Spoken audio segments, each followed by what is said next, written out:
You're live. Okay. Awesome. We're back to Lisa. Everyone's ready? Everyone's good? To begin this evening, we're asking each candidate to share their plan for their first 90 days as superintendent. Can you share yours? Thank you.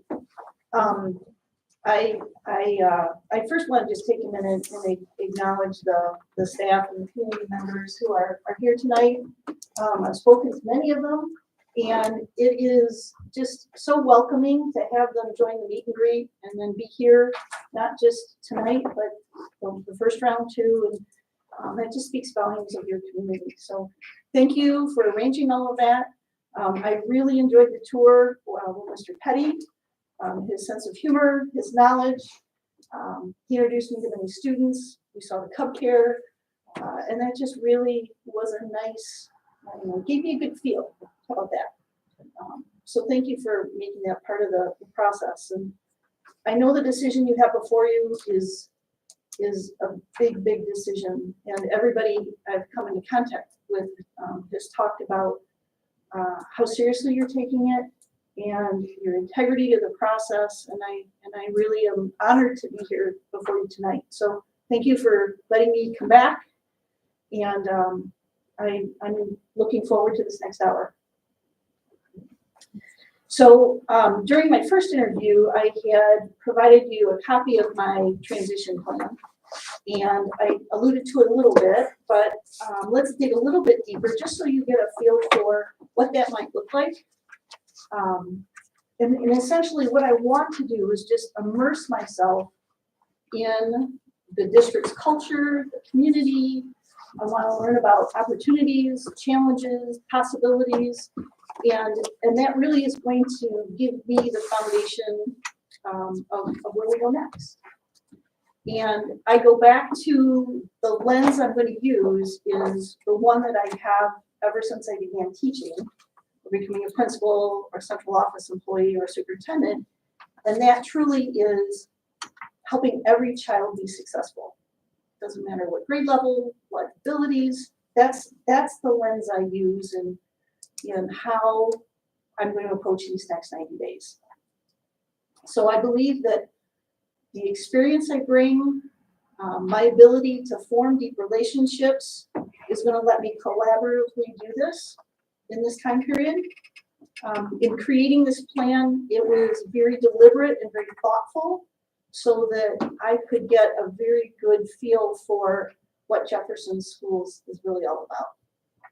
So with that being said, on page 4, you'll find goal 1, and I have 4 goals for this time period.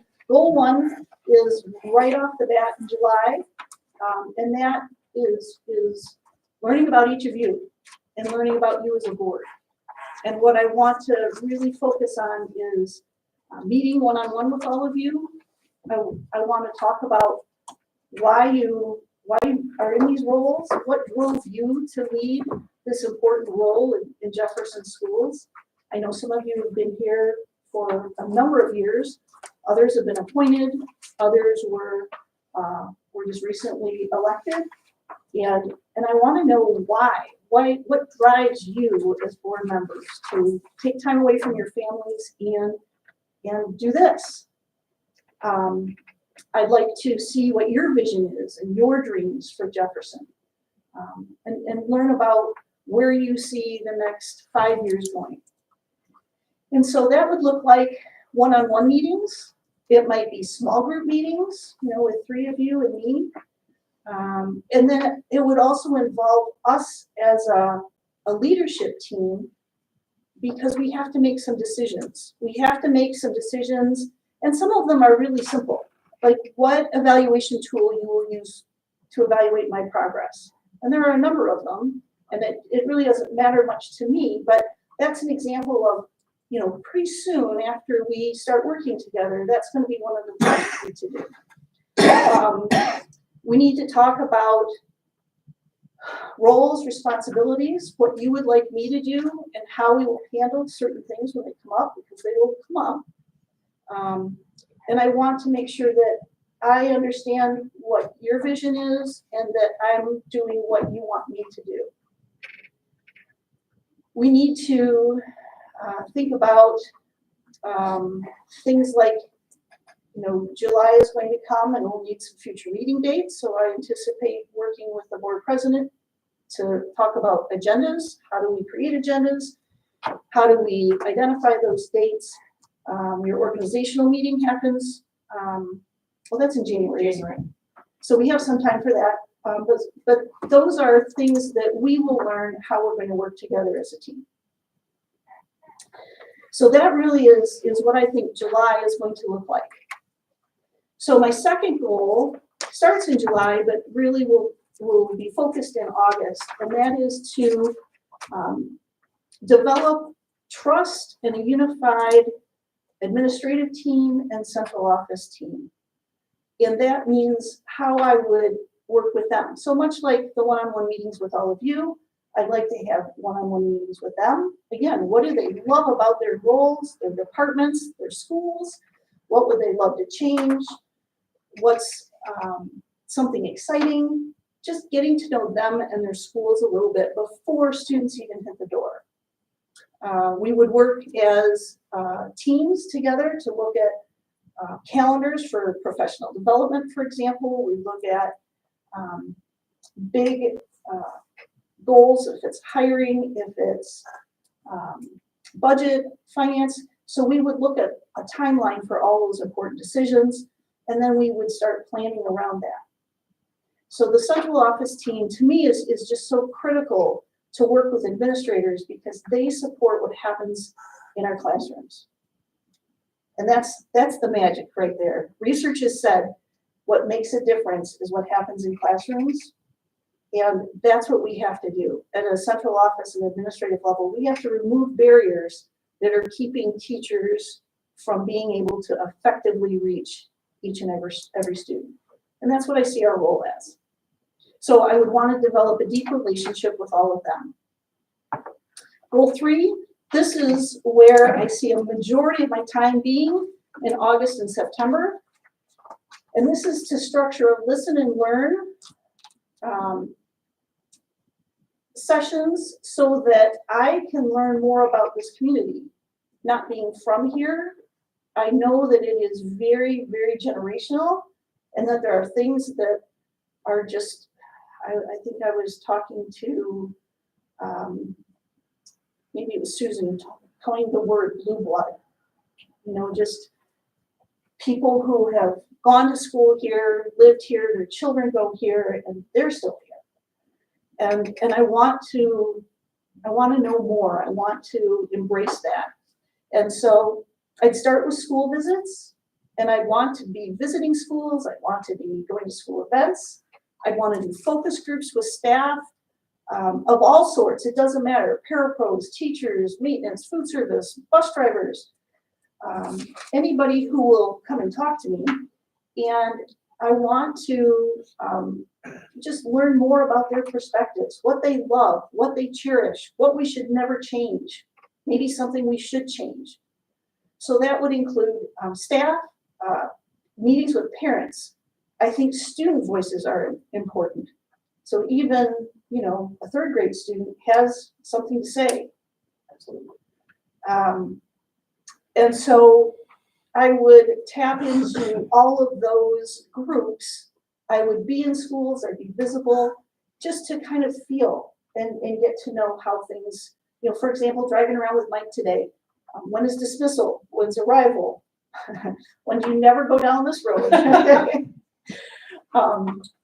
So I would spend a lot of times in schools.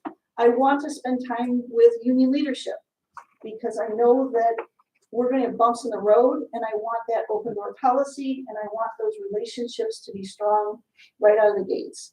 So I would spend time with union leaders, making sure that we both knew if there's something that doesn't seem quite right, this is how we could sit down and address it.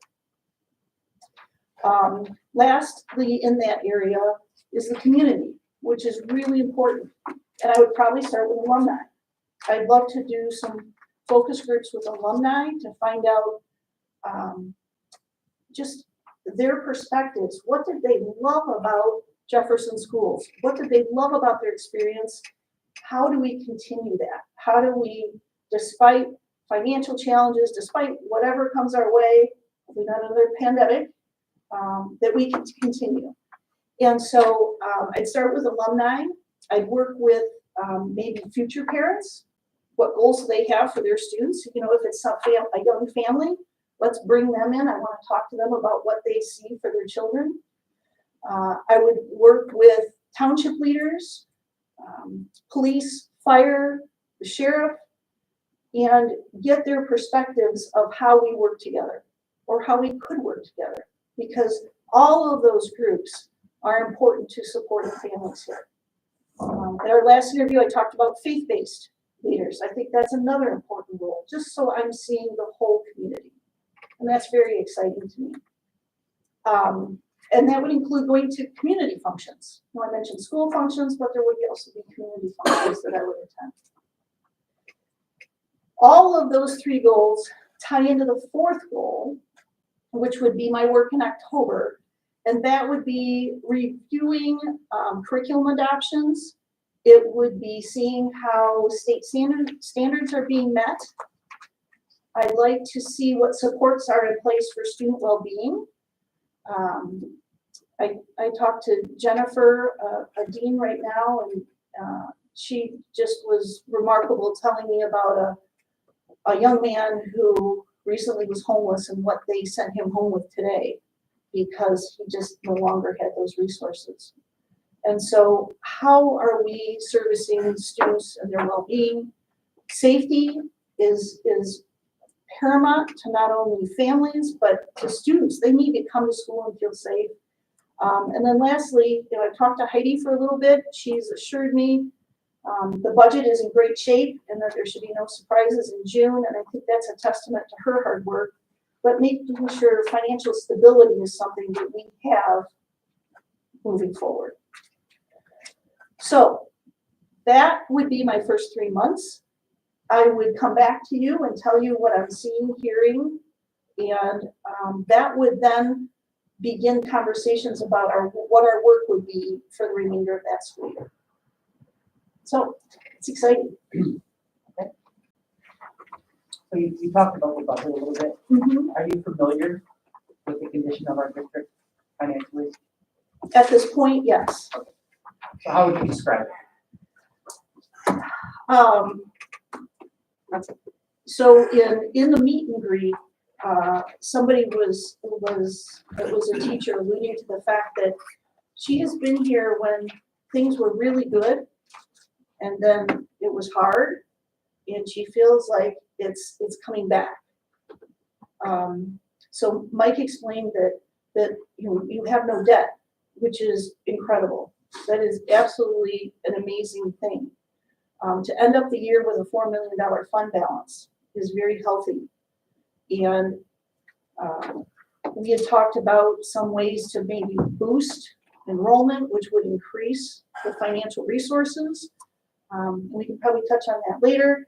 But as of right now, I know that you have been good financial stewards through thick, through thin. I alluded to Ann Arbor and a $25 million deficit, and that's just, how does it happen?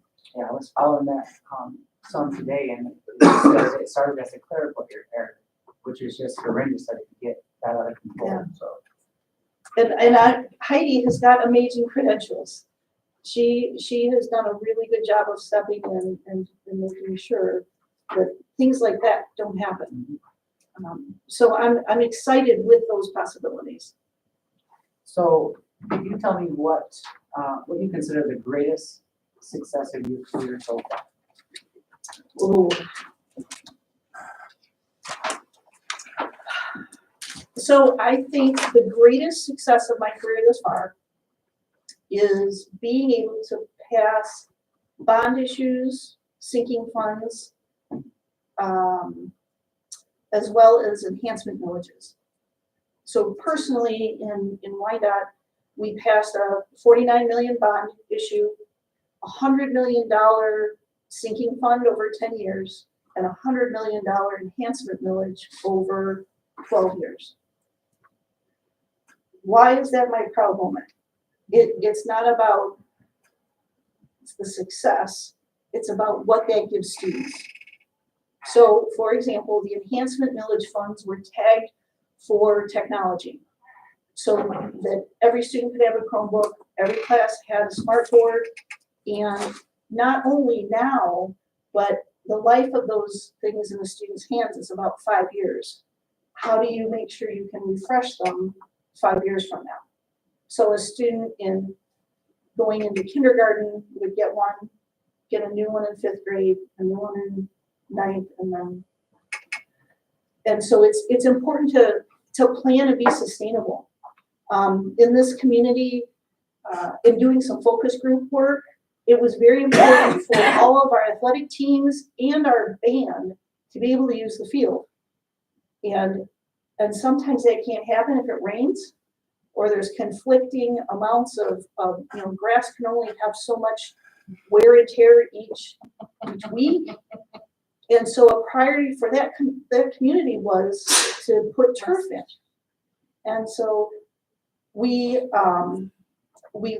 put that in the bond, and it was able to pass.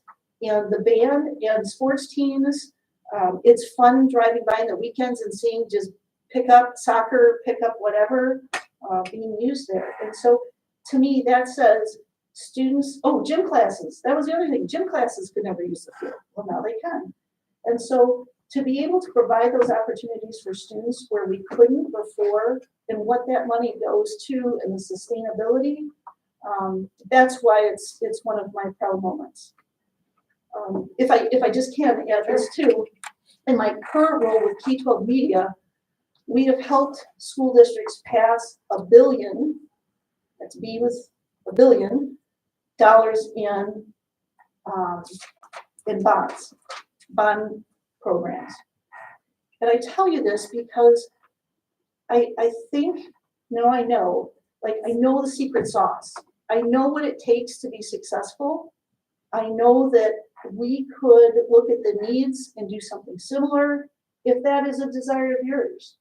But beyond Wyandotte students now in 42 other districts, being able to have those students have new schools, new gyms, cafeteria that wasn't there before, that gives me great pride.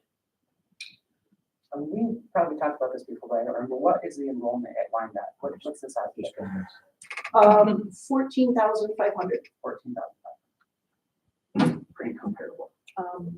So in the vein of the passing bonds Go ahead. and millage, are you familiar with our hold harmless status? Not off the top of my head, but I know that factors in to how much you may want to go and ask the public.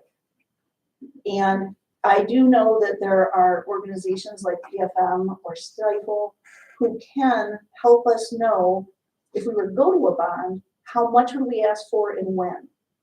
Because in my past experience with the hold harmless, you could perhaps ask for something, but if it only yields $5 million, is that really, it's not the right time. We want to wait until we can leverage more money in order to be, tackling bigger projects. Mr. Foster. All right, I have a couple questions here. All right, so if you were to be hired as our next superintendent, what would be your approach in starting and building relationships with our current administrators, teachers, paras, and support staff? Now, you did touch already on what your 90-day plan would be. So beyond 90 days, everybody wants to look past that. Our administrators and our teachers, they're our front line. Every bit, we trust them with our children. A relationship with a superintendent is second to none. Will be your first step. I know first step. They gotta trust you. First step is getting to know them as people wholeheartedly. If we're going to be in this shoulder to shoulder, they have to know who I am. I have to know who they are. We have to talk about, let's say there is a crisis at 3 a.m. Do I call you at 3 a.m.? Do I not call you at 3 a.m.? I want them to feel like I am their boss, but I am also not punitive. Meaning, I am there to help them, because when you work with people, things happen that you can't predict. And so I am there to help them problem solve. I'm there to be a resource. We were talking about some mutual acquaintances that I know that some of your administrators know. And is it putting them in touch with people who could maybe be supportive with them? And so it's being a resource, it's being a supporter, it's removing barriers for administrators and teachers. Like, I really believe the learning, the excitement, students want to come to school because of what happens in classrooms. And my job is to support that. Yet, do so in a way that's also accountable, because you can support, but there's got to be a time where there's accountability as well. And it's not a got you, it's this is what I expect, and this is what I need from you. And this is a timeline. Oh, Okay, Shane, if I can just add, yeah, but I absolutely. think, I mentioned union leadership, that's where that also falls into, because, together we can be there and creatively problem solve and really develop that trust and that deep professional relationship. Perfect, thank you. All right, so my next question, if you were hired as our next superintendent, what would be your initial plan to promote our school? Our opportunities that we have, the successes that we have had in the past, as opposed to taking students, what's your thoughts to stopping people from taking them to neighboring districts? Excellent. So one of the handouts I provided you deals directly with enrollment. And so let me touch on that a little bit. So in my first year in Wyandotte, we generated $1 million with recouping students who were going to other school districts. So we kind of focused on our own. We then broadened that net, and then 4 years later, we had increased our budget by $4 million, again, by just bringing students into the district. Now, there's a fine balance. How many students for school of choice is too many? And that's why we focused on our own students and our own boundaries who were going other places. And so you'll see that on that handout that I would work to figure out with existing numbers, how many are we truly losing? Where are we losing them to? The pupil accounting department here is very resourceful in getting that information. From the ISD, I can find out how many we lose to private schools, how many students we lose to all our neighboring schools. I can also find out how many of our neighboring schools are bringing them here. They have a in and out report that is easy to see. So that would give us information. I would work with, there are companies that do enrollment projections, and that's, I would do that anyway, especially in creating a budget, because birth rates impact that. Yeah, if we know we don't have as many families with children, that's going to impact how much we budget for the next year. But if we're talking about bringing families in, I would use that as a target to see what is a realistic number. What could we do? I talked a little bit last time and this time, what is most compelling, and this is where alumni come in, and some of the wonderful teachers that we have and administrators that we have that have been here for life, showcasing them. Why do they bring their own students here? Why do they live outside perhaps and bring their own children here? Why do they keep coming back? Why is it that this bear pride exists? And I would market the heck out of that. And I would talk to realtors. I would talk to, I would have open houses. I would have enrollment fairs. I would do all of that to talk about the great things Jefferson Schools is doing and how they can come and be a part of it. Video is very engaging right now. And videos on social media, quick clips, like look at this amazing accomplishment of Jefferson students. That is so captivating, and letting prospective families come and live here, and families who are choosing not to send their children come and be a part of this community. Thank you. Can I add a quick question to that? Here in Monroe County, we have an agreement between districts. Is that something that you're familiar with? in Right, Wayne so County? the other districts would have to sign off. Yes. But if we're losing students to other districts, Right. You know, I don't have a problem going to Monroe, right, and say, look, you get 12 of ours. Why aren't you releasing 6 back? Yeah.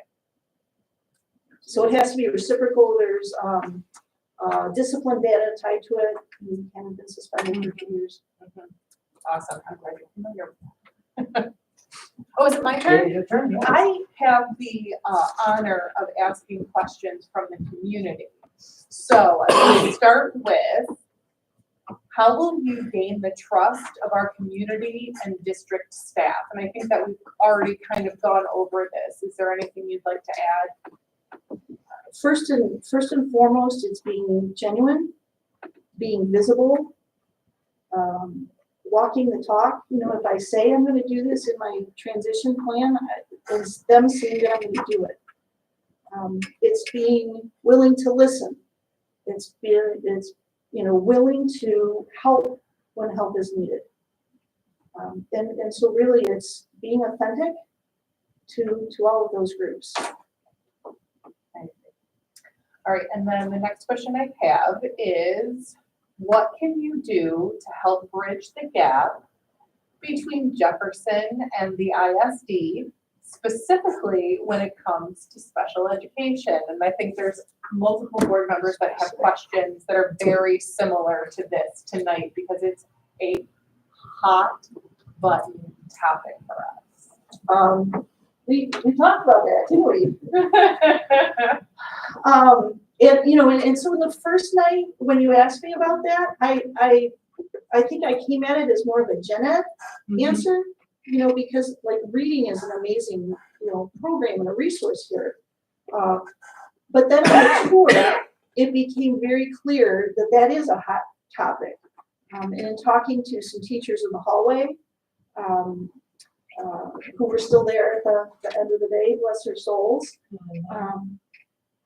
talking about even the fact that Monroe has classrooms, the ISD has classrooms in our schools, and the fact that their support is decreasing, and students who have IEPs with some pretty significant deficits are now being pushed back into gen ed classrooms, and teachers aren't even trained, so teachers might not be trained in EI or ASD, and all of a sudden now a student is placed in their classroom with no para, no other adult. There's very little training of how do I manage, the 20-something students I have, and now have this huge behavior. How does that work? I even heard today of people who were leaving because of that, families who were leaving because of that, and that breaks my heart. And it's a yes, exactly. I can't do this. They are stretched beyond their means. So to me, that's something that's broken, and we need to address quickly, because that's one of those barriers that's getting in the way of teachers doing the great things they do with students. Can I just explain what you just said? Sure. What is broken? The model of the ISD putting mainstreaming students back into classrooms without training or support for that teacher. I think that's setting the teacher up for failure. Okay, you don't see any problem with the ISD then? The gen ed portion of the house, I think is a good resource for teachers and administrators here. What I learned today from talking to teachers and from talking to a parent is that the program of them trying to mainstream students back into gen ed classrooms is what I believe is broken. Did I explain that? And I'm debating whether I should just tack this Please, on now or. please. Go ahead. I think we're talking Okay, about it, we might as This is well. very similar, but I was asking specific. With a hypothetical situation, the teachers and admins feel that the classrooms aren't safe and they're being disrupted by by students with special needs. The ISD has reviewed it and the ISD states they can't do anything about it because that child must be in the least restrictive environment. How would you address this problem? So it is a problem, and that's what I meant that it's broken. So yes, I am aware that the child needs to be in the least restrictive environment, but the child also has to meet his or her IEP goals. And if the child is 9 times out of 10, a student with an IEP in a gen ed classroom who is expressing these huge behaviors, right? Maybe you have to clear a room. Maybe staplers are being thrown. Maybe chairs are being thrown. And you have to get the rest of the students out in order to contain the student with the And that's IEP. happened. And so that to me says that student is being triggered. That student is not ready to be in that environment yet. So back to train up. We need to review the goals for that student and how they're being met. So maybe it's another person that needs to be with that student so that the triggers don't happen and chairs aren't thrown.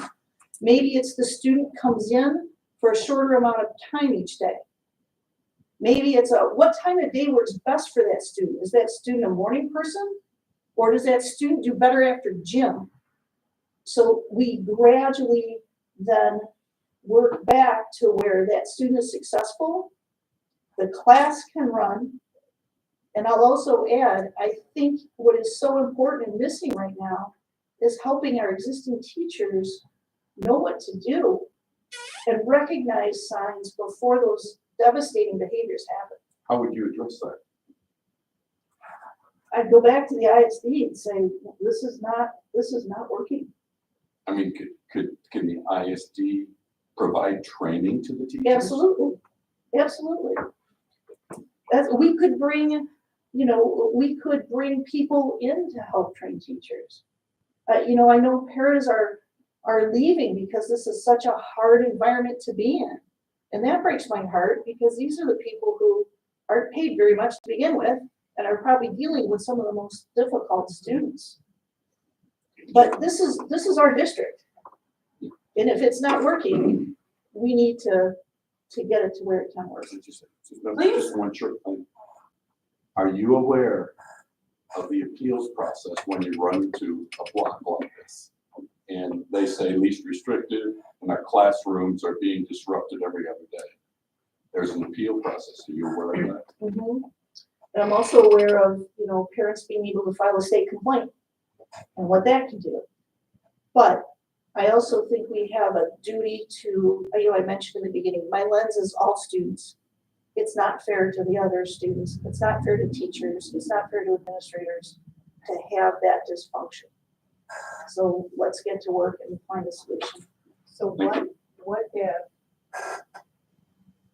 least restrictive environment has to be the classroom because there's nowhere else for the kids to go? Like literally nowhere else. Then we need to come up with a middle ground. It can't be an either or. There has to be gray. There has to be a middle ground where we can work towards that. Does ISD have extra funding if we needed another, was it resource room or another type of facility? So my experience has been is you create a budget each year to present to the ISD, and you present your needs and your rationale. And when that is done, then there is an approval process from the ISD that will grant how much money they will support for those programs. There are also things called deviations that can happen in the middle of the year because, I don't know, medication changes sometimes, or, you know, we're seeing students at their highest growth spurts, right? And so all of a sudden what worked in October might not be working in January. So you can appeal for deviations halfway through the year if you see something that your needs are not being met. Yeah, well, Nope, that is all that I have from the community. no. No, well, I keep throwing them in. That's what she took those. Yeah. Yeah, exactly. I don't want to think. Our next, okay, go ahead, okay. We ready? I'm ready. Okay, a little more personal. We all have buttons that people, and even sometimes scenarios, find and they push. We get frustrated and then aren't our best selves. What buttons set you off and how do you manage them? And from an outside view, looking at yourself, what can we expect to see you on a bad day? Describe it.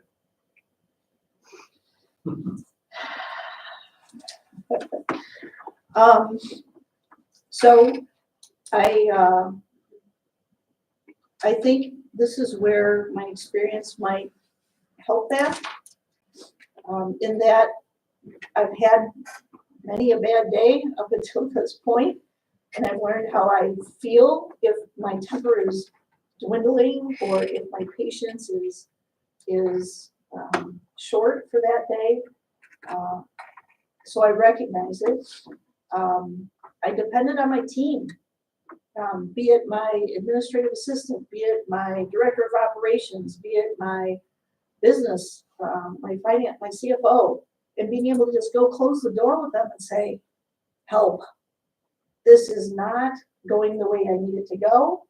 I don't know what to do. Like I feel like I'm frazzled. What do you think? And so I depend on others if there's a bad day. I take a step back. Late at night is not my best time. I'm a morning person. And so I have learned that if there's any way I cannot make a decision late at night, I need to give it the night and come back in the morning and have some fresh eyes on it. So if you were to see me say, you know, I think I need some time to think about that, or I need to talk to some of my colleagues, that would be a sign that I don't have an answer right then, and maybe this is really frustrating, and I need to take a breath. So that's good on a bad day. How about a mad day? Okay, what's the difference? Good point. I mean, mannerisms, anything that we could be key on, something like that, because everyone has sometimes telltale signs when you can tell it's not feeling good. It sounds crazy, but I think Oh, I believe the fact that God blessed me with triplets, that I've learned to be able to roll with the most embarrassing situations, and showing up with 2 shoes instead of 6. So I have learned, I think it's experience. I have learned that once I get to a certain point, I'm not good for anybody, and I need to not get to mad. I need to. Now, I will tell you, I do get mad at the legislators sometimes when they enact unfunded mandates. That drives me crazy. It is, so that is my hot button topic. Okay. Yeah, I could get right about that. Since evening's on your time, does that mean our board meetings could be early? I'm at your mercy. Saturday morning? Thank you. Next question. Jefferson prides itself on sports. There's no doubt about it, regardless of records. we've got a good, that's good. What is your opinion on sports, on our sports program? How should the superintendent be involved? And thoughts on certain issues that might come up, like multi-sports playing and, you know, Mhm. thoughts So, on that? so I forget if I told you or not, but, as a high school athlete, I won a state championship. I coached while I was in college and was on a state champion, part of the coaching, for a team that won a state championship. I wasn't the head coach, don't think it was all me. I was a varsity letter winner at U of M. And so athletics has given me, as a student and as a coach, so many valuable lessons. It's winning, it's losing, it's how do you pick yourself up? How do you face somebody that clearly they are better than you? I was a JV basketball coach. I think it was 27-1 at half, and I was the one. We had 1 point. And so I tell you that because in answering your question, athletics is kind of near and dear to my heart. I know it's a strong focal point. We were watching the track team, which I know does exceptionally well. And it is a prideful point of this community. There is no doubt. I looked at the baseball and softball facilities, which are incredible, absolutely incredible. And Mike, maybe right or wrongly, said very little money comes out of the general fund for that. So that tells me the community supports athletics. What did kind of break my heart, if I'm being transparent, is to see a choir room in the middle school with no choir.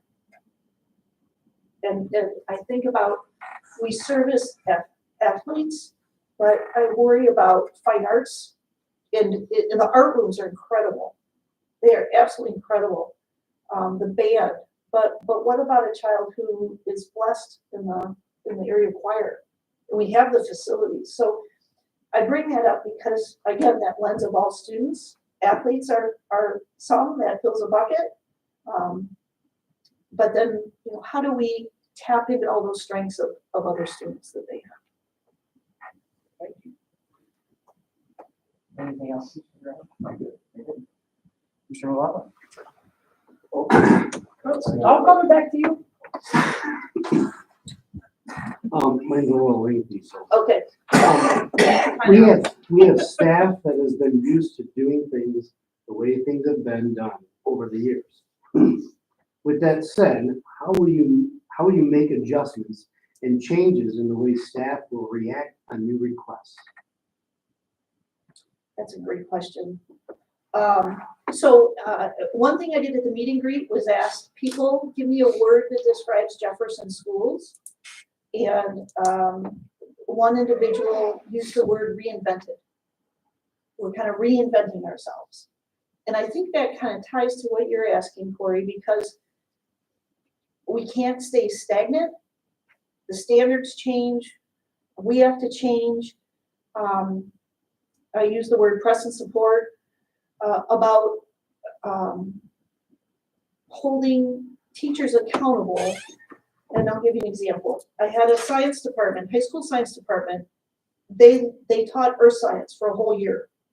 And when I looked at it with the state standards, I was almost, I don't know, appalled, because we are doing our students a disservice if we're teaching a year of earth science.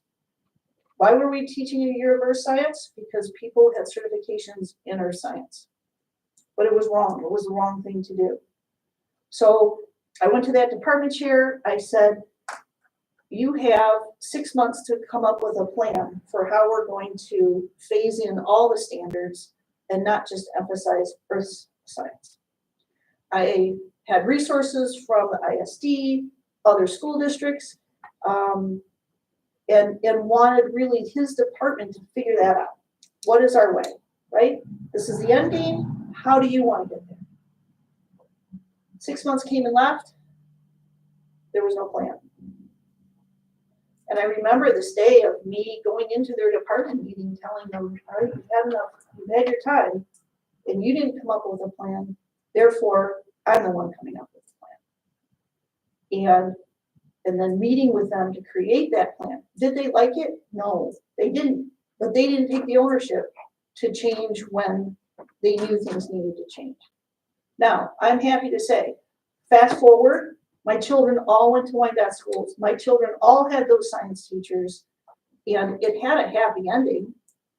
But it was hard in the moment to hold them accountable and to say, we're not serving our students as best we can. We need to do it differently. So it's having hard conversations. It's not letting up on the accelerator. It's like we have to keep pressing forward, but doing it in a very supportive way, a very understanding way, while reiterating we can't do a disservice to our students. Here's another one, right? Adoptions, curriculum adoptions. We have to be thoughtful in how we do that. In talking to an elementary teacher, one ELA curriculum I believe was adopted, and now a new one is coming in. And if that's the right story, I don't know if I have it right or not. But my point is we have to be thoughtful in how we bring new curriculum in. We have to make sure that the new curriculum isn't in a box in the cupboard and that it's actually being used.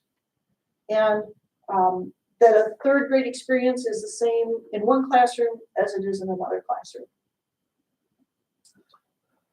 Thank you. Can I tack on to that? Yeah. This is similar, this will knock out Okay. one of my questions, but it's a little bit different as to when you're trying to institute changes Mhm. and you have, just say one person is resisting your implemented changes. I want you to follow that through to the end where they constantly resist. Oh, I'm thinking of a very particular person who was near her end of her career. She was a middle school ELA teacher.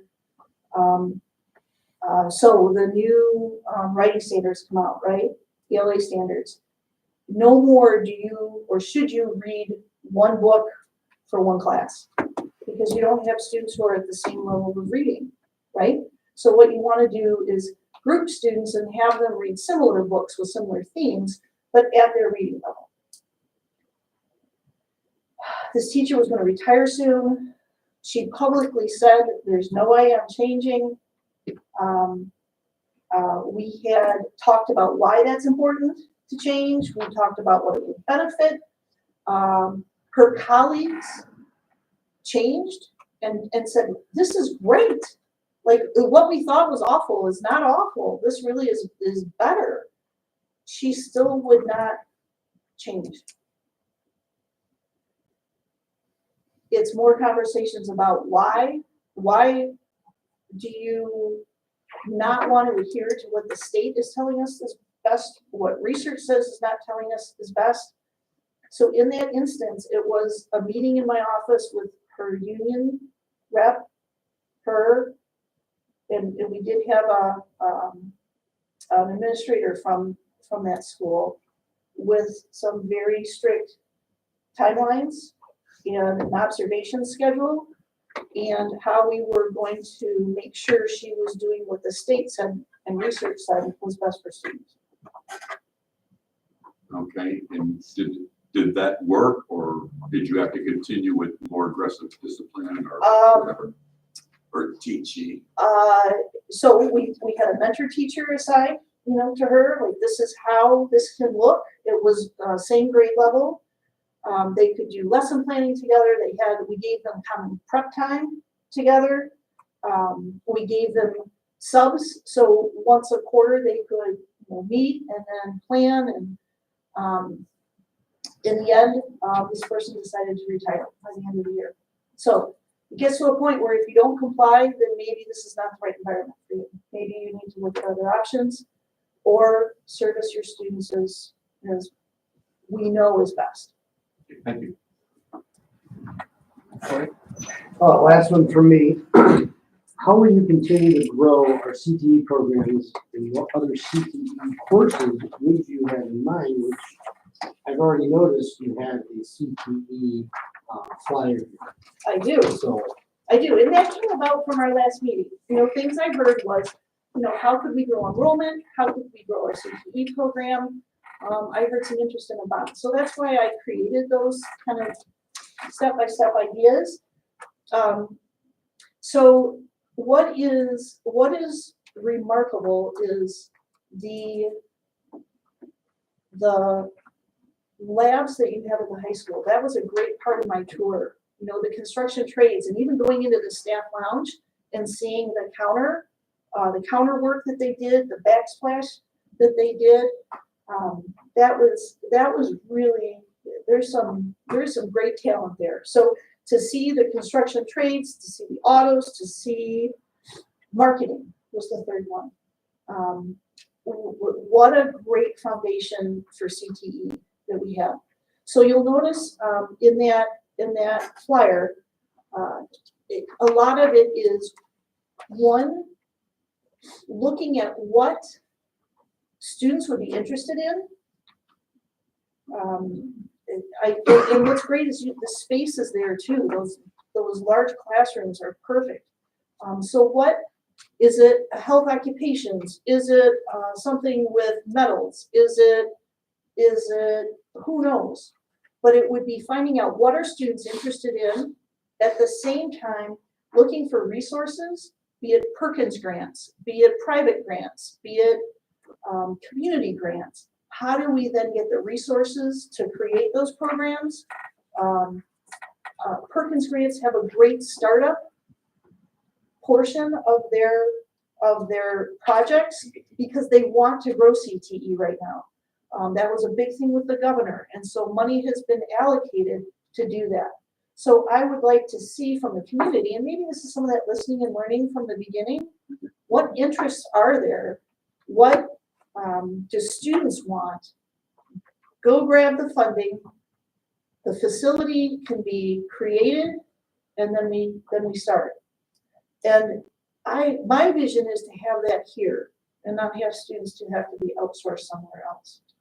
So on Monday, which was yesterday, last night, we had our meeting and we're briefed on our early middle college. And we were told that there are early middle college CTE programs that we can do. Have you worked with any of that? Mm-hmm. Okay. Mm-hmm. So there are some, so that's where those could parallel some of what we have right now.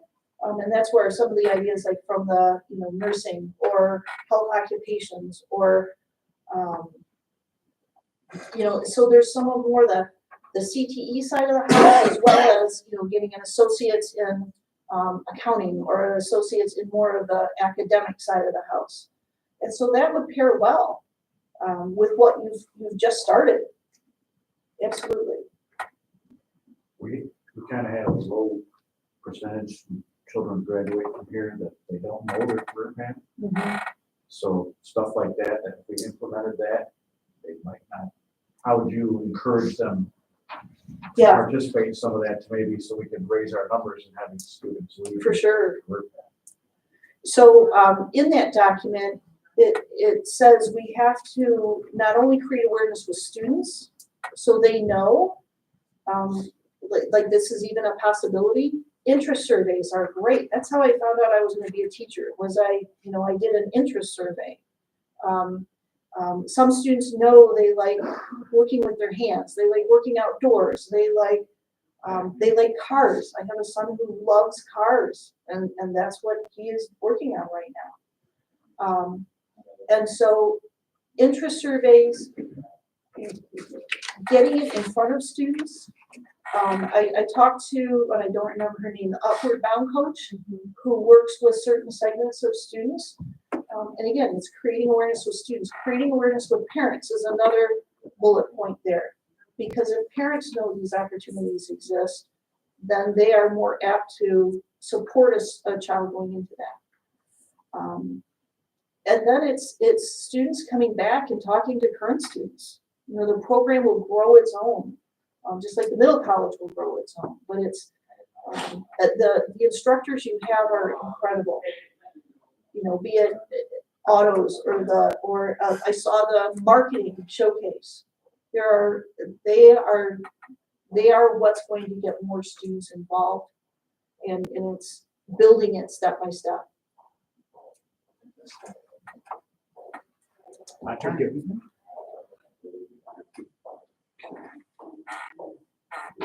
We've kind of touched on this a little bit, so you kind of answered some of this maybe. When you have an important decision on behalf of the district, who would you consult? First and foremost, you. I see us being a team, and I never want to stray. I want to stay within the boundaries you feel comfortable with. So it's times of, I would contact the board president first. I would then perhaps contact you individually and say, this is what I have in front of me. Here are my thoughts. What do you think? I might meet with small groups of you if we can, if time allows us to do that. I don't know, I look at like the Bear Pledge, right? And how does every decision we meet or we have to make reflect that? And so in talking to, maybe it's the student's principal, maybe it's the student's parents, maybe it's a coach, being able to find out as much information as I can, bring that forward to you and run it and see what you think, and then enacting on it. If you were awarded the position of superintendent here at Jefferson, what would you try to do better than you have in the past? And you try to improve on it, maybe you did at Farmington or Wyandotte. That's a great question. Be more connected to students. Be in classrooms more. I would like to be able to, I don't know, be at recess. I'd like to be reading in classrooms. And the reason I say that is because I think that's the test of if our product is, I get to see it, I get to feel, it's sort of like Undercover Boss, but not really undercover. You get to see if what you're doing to help teachers is really helping teachers. You get to see if students really enjoy, we think they enjoy lunch, but do they? Are the bus rides too long? I would be more in touch with students. Great. Thank you. I'm good. Any more questions? Just one left? Last but not least, Say that. yes. Okay, you are wearing many hats, and if you come here, you will be wearing many hats. And you're constantly having to multitask. However, you are constantly being interrupted quite often by visitors, staff, and board members. What? Not only visiting you, but also sending you emails wanting immediate responses. How do you address this issue? And then I have another question. Okay. So something else that I do in my spare time is listen to influencers and podcasters. Ed Milet is one that talks about you do your most important work at the beginning of the day. And you don't look at emails right away. You get done what you need to get done in the middle of the day, because if it goes to heck in a handbasket, you have the middle or the end of the day. So given that, I very much need the help of Karen, because if I am doing something that's like very much aligned to our goals and very important, or I can't come away, I need to be able to send the email to Karen and say, Karen, can you let them know that I'm busy until 7:30, but at 7:30 I'll call, I'll respond. And the other thing that's big to me is that if one of you know information, then I would share it with all of you. So for example, if one of you asked me a question, Ron, like let's say you asked me a question, I would want all other 6 board members to have that information so that you're all operating on that same. So there are times where maybe it's a student hearing. Maybe it's working with a family that's just been devastated by a fire. There are going to be times where I might not be able to pick up the phone and respond to you right away, but you will know when I am going to. And I'm gonna depend on Karen's help to help me navigate that. If at all possible, I will step out and talk to whomever I need to talk to. And without being callous, it's not just a board member. I remember having a meeting with interventionists, and all of a sudden I heard a heated conversation in the hallway. So I stepped out, and it's a father, clearly came from work. He had his reflective gear on, and boots, and he was just madder than a hornet. And at that moment, that took priority. The interventionist could hang out, that took priority. And all I did is talk to him and ask him, why are you so upset? Well, how can I help you? He had gotten a call from his daughter's middle school. She apparently had done something that wasn't on the up and up. He was angry. But he was a dad. He was a dad trying to stick up for his daughter. And so after just asking him questions and talking to him, we called the principal, we got it worked out. His daughter stayed half an hour after school. She owned it. He could pick her up half an hour after school. He left shaking my hand and saying thank you. So there are some times where I will be interrupted because I think it merits it. But there are times that if I can't, you or whomever will know when I will get back to you. So it's part two. No, well, I want to finish part one. Okay. What would you do if you were getting an excessive amount of emails constantly? Oh, How would you, okay. So I answer emails within 24 hours. okay, regardless of the number? Yep. And then the second part of this is, you can relax. Okay. Have you ever related to a board member, this is my responsibility and not yours? I'm going to back up. Because in my 90-day plan, the first goal was to learn more about you and learn about our roles and our responsibilities. And I believe that's where we have to agree what you want to take on and what you want me to take on. And so if there would be a situation where perhaps hypothetically, you might be taking on something we agreed that I would take on, my language would be, earlier, we had agreed this is what I would do. Do you still want me to do it? You are my bosses. Thank you. Any other questions? Okay. We're through it. Technology and all, right? We thank you for the conversation this evening. It was great. We hope that your visit was good. It was very nice, Appreciate very the well. feedback. At this time, I know we're a little pressed for time, but not too bad. Do you have any questions for us? I think what I'm gonna do is if I could just go to my closing statement, maybe? Absolutely. Okay. So, when I was doing the meet and greet, I asked the participants who were there, like, some questions about, like, what's your one word that represents Jefferson schools? Family was one. Inclusive. I talked about reinventing, resilient. And to me, these were all very encouraging words, very welcoming words. I think it really embraced what I felt when I was on the school visits. And I know you have a decision that is very challenging before you. I think, however, an advantage I have, well, actually, I think there are 2 points that I can bring to you. One is stability. In hearing some of the feedback from the meet and greet, they really are looking for a leader that can provide stability.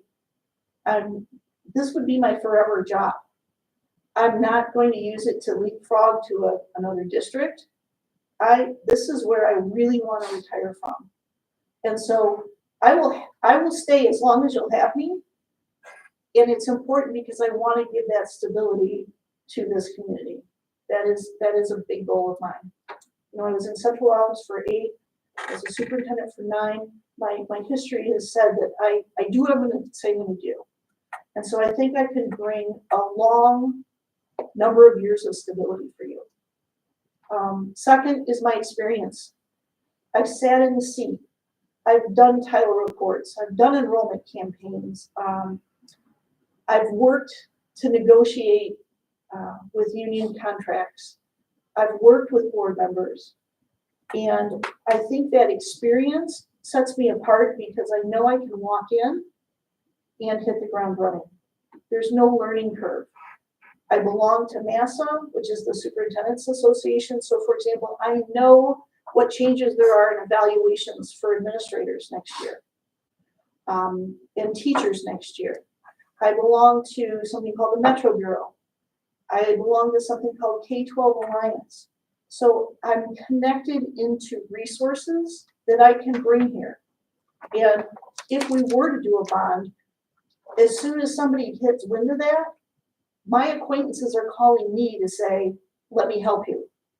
You know, Brody Killian is on the doorstep saying, let's figure out how much. Carrie from PFM is saying when, you know, back to your homestead.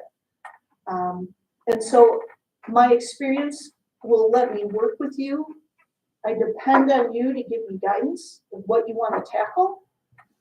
But I have resources that we can just really hit the ground running and do amazing things and do what's best for the students of Jefferson.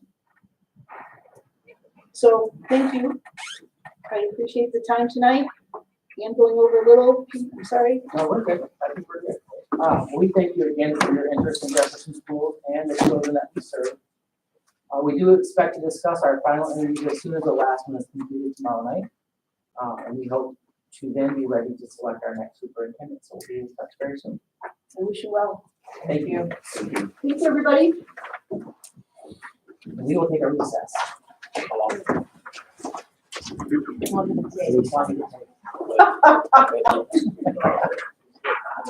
Thank you very much. I enjoyed your questions. I really did. Thank you. Thank you so much. Thank you. It's good to see you again. Good luck. Good luck. We need it. Thank you very much.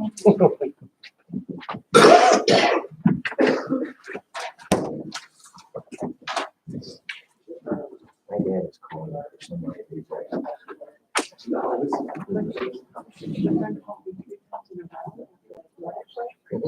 Because she forgot her person. And, Good night. battery. The car was there. I was like, I'm so sorry for doing the No, I did. I paid for it over the phone. For real? Yeah.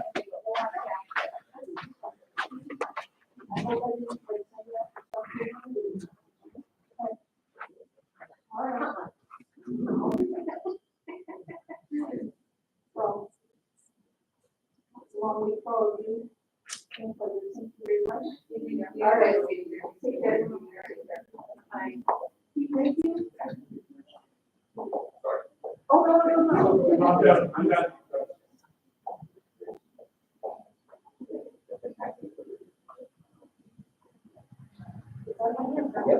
Man upstairs.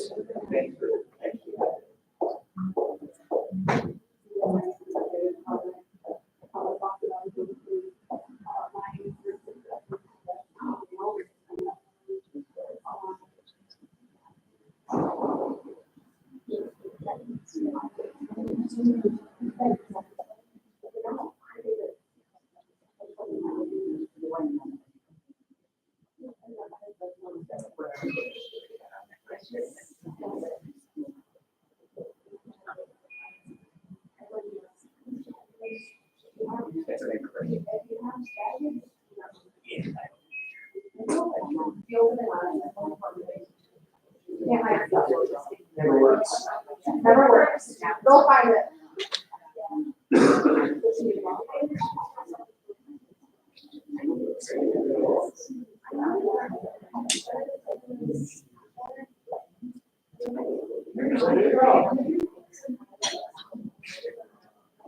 And you're like, right.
Hi, I'm nobody saw my dad's president. That's exactly what she said.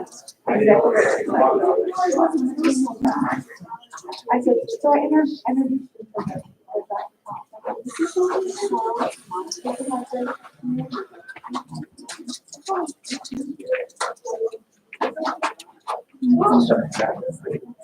What, how are you? Yeah. Like actually, let's tell you why.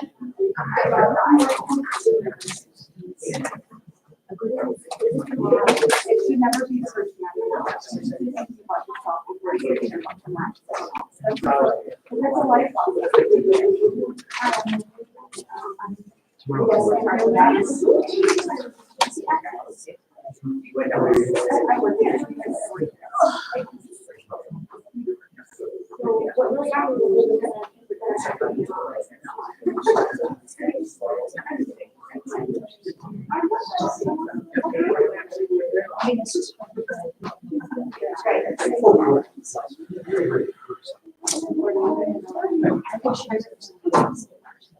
That's a life.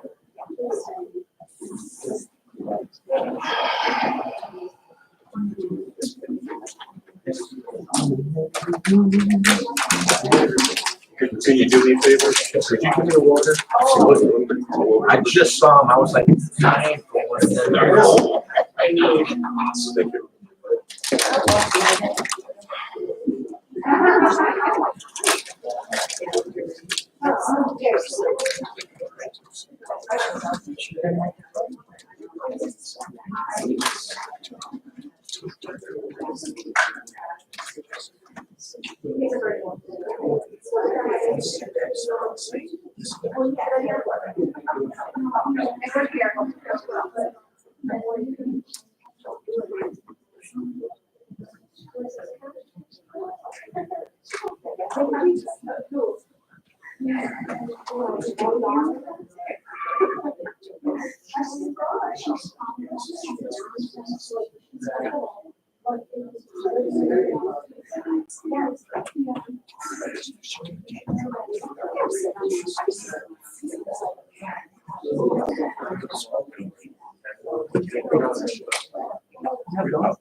He said, make.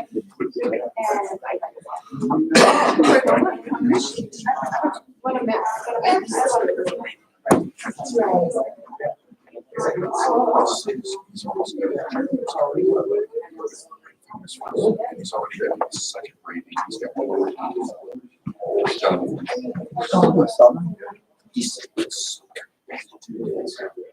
And he's lucky to get Indian and on Florida. Dude, take him out. You don't have to. Start about it.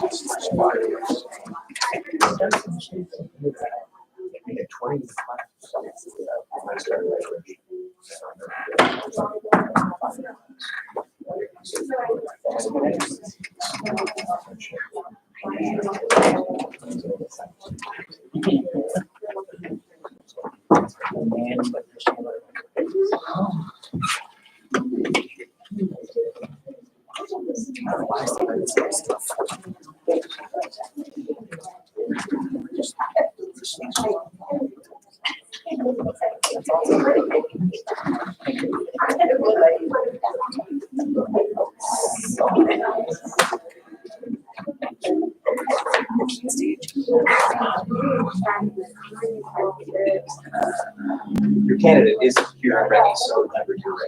Just give us a couple more minutes. Yeah, he's getting a couple hours.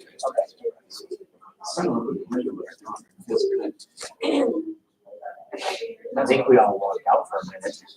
Yes, oh, yes, yes.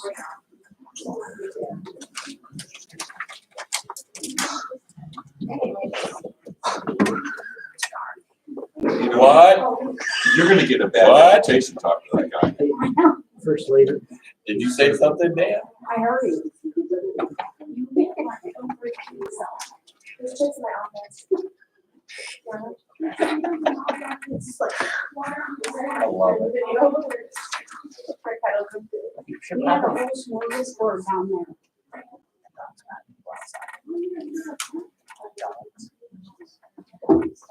Or you get right on the top row. Yeah, welcome to the men's car. Well, they don't know. No, stay out, stay out.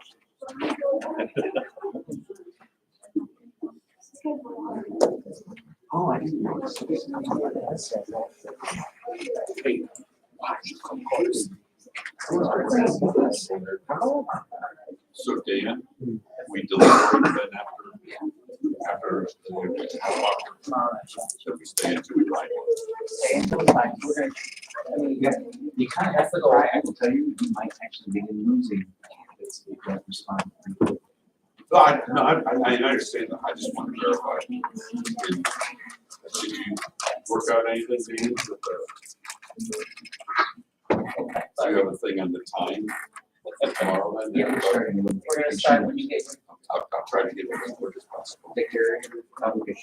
Just gotta change the clothes, 'cause I'm. No, we're gonna- Nobody has rest down to this. I'm trying to hide you back. It's easy. You stuck with her.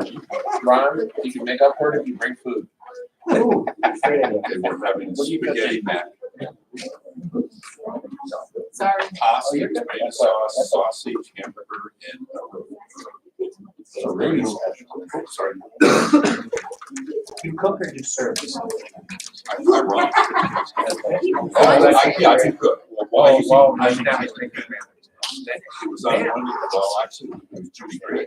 She was my cook. So, and now my wife is there and I just help her cook. And sometimes we just make it, but I cook. Something I know. Stay in your wheelhouse. But yeah, we do once, we always give you something from every food group. Plus, most of the guidebooks places do not give desserts. I always give desserts, even if it's something small. How many people do you think you serve in a minute? Right now, it's not as much, but when we're doing takeout, yeah, takeout, usually probably average around 160 night. When I was doing in-house before COVID, I was averaging about 200. I'm the largest one in Grove County. You guys run right out of the church? No, I do it at Oaks of Righteousness in the hall there. Get your blood pressure checked today. And all this is every night. At some place around downtown Grove. Plus there's one in Ida and one down in around Temperance. Stuff, but there's one every night, so everybody can get a dinner every night. There's no, we don't ask names, nothing. You walk in and say, I'm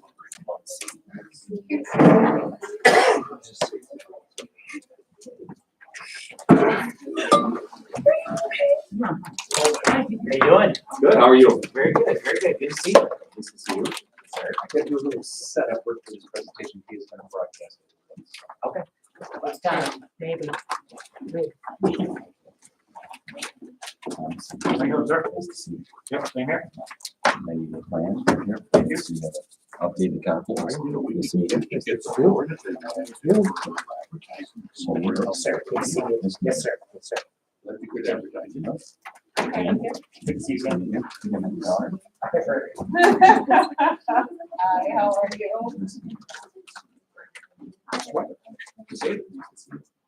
Thank you.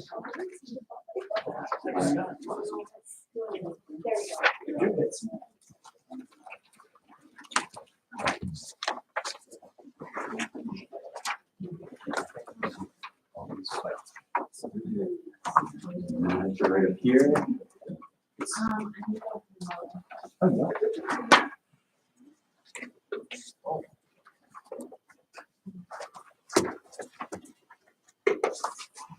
Full house. Put on my glasses. I have to wear mine all the time. Yeah, Shane cheats. I wears don't. contacts. Yeah, but, hey, and then I still got my fingers. And they're blue. So his eyes aren't naturally that color. Stop making it. Stop it. Stop it. Because I have dry eyes, Ron. Mine, so I'm just-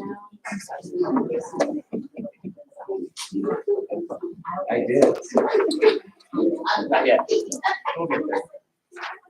It's not that color. You're still up. No, you. What's that lady doing here? She's coming over. I love how first you guys already being on camera. Who? Oh, there. Oh, they're nice. Millie's like, I'm going Huh? Millie, you need to sit over here on this side. No. They're all avoiding me. Am I now? There's Heidi. Really, I'll turn it for you. You want me to turn it for you? What? You want me to turn it? I'm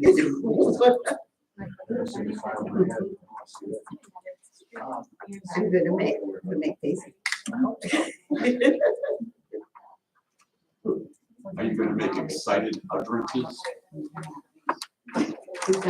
Cheers. Yeah, man. While I'm talking. My sister doesn't.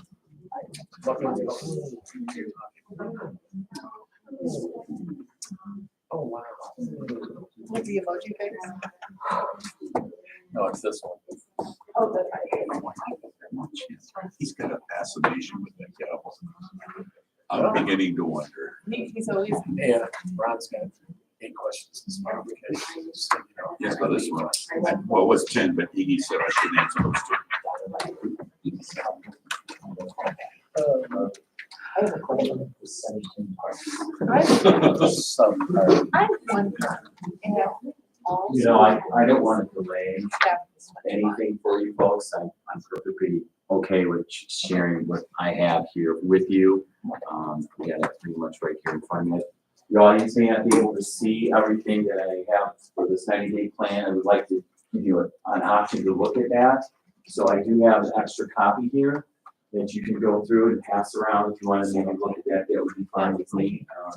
So that way you at least see what I'm talking about, what we're discussing. I get Meeting part. Oh, it is? The meeting part is, but not the presentation. All right, well, we'll get started. Welcome back. Well, thank you for having me back. I hope that you had a good year today. It was very enjoyable. Beautiful, beautiful campus. I enjoyed meeting a lot of your staff and just having good conversation. I'd also like to thank the stakeholders who have joined us for the questions and questions that they submitted. And we'll just take a moment to describe our format this evening. The interview is not scripted.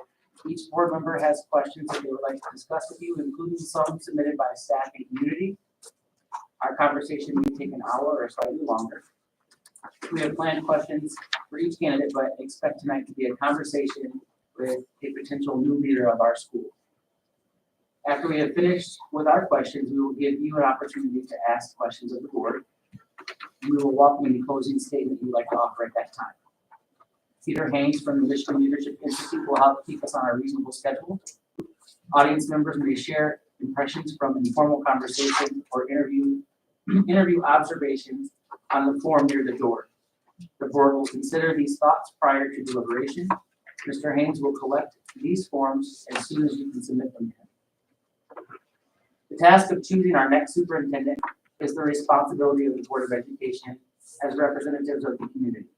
We are thankful for the participation of our staff and community in this process. While we are not seeking recommendations as to which individual should be hired, we are seeking your comments and any remaining questions you would have for each candidate. All right. So, everybody ready? Ready. To begin this evening, we're asking each candidate to share their plan for their first 90 days as superintendent. Can you share yours? I'd be happy to. First off, again, I want to thank you for bringing me back here. I'm excited about this opportunity. I'm also excited that we have people who are willing to stay to listen. But I do have an outline of things that I feel would be very important. Also, I have updated what I provided you earlier to reflect things that I've learned and also the conversations that we had in my first interview with you. This is, of course, a working document. I want you to know that. It's not something that cannot be adjusted and changed, which it probably will be for your new superintendent. There will be some priorities that you have that you would like to have addressed. But going through this 90-day plan, I've got on my first page that I have here is some goals that I believe are real important that I would need to make sure that we work towards. The first goal would be to listen, learn, and build relationships with community members, staff, students, building administrations, and of course you as all board members. That I feel like is a priority. Also identifying initial objectives that the district might have. Another goal that I have, goal 3, would be establish short and long-term goals that you believe are really relevant to what your needs are as a district. And lastly, build district capacity towards the future. Not being focused in the past, but looking forward and using the past as a guide to where we want our district to move towards. Those are the goals that I have that I had for me when I came here to share with you. But there are some outcomes that should also be included in this. And these outcomes would be as a part of this first 90-day plan. The first outcome that I have is to form a better understanding of my role and also the priorities that you have for me. Also, to develop comprehensive understanding of Jefferson schools, to really get a good idea of what Jefferson schools means to your community, as well as to your leadership, your teaching staff, as well as your students. I've talked a lot about collaboration. That's how I work, that's how I operate. That's something that I feel is very important when you identify your district priorities. Also, identifying and establishing short and long range goals, I had mentioned that. Those will need to be identified also and focused on. And then, of course, aligning your goals and priorities to your district's strategic plan. And your mission statement I have on my first page is to provide all students an excellent education today and to prepare them for tomorrow. In order to do that, you need to collaborate, plan, and meet district priorities and needs. There are 3 phases to my plan. Phase 1, no surprise, listen and learn and build positive relationships with as many people in the community as well as obviously with the board. Phase 2, which would be the next 30 days, assess and identify district needs and priorities. And then phase 3, collaborate and build plans and then monitor progress. That would be from days 61 through 90, but also beyond. It doesn't just stop there after 90 days. So phase 1. This is how I believe we should move, or what I should do to help get a better understanding of the district by listening and learning.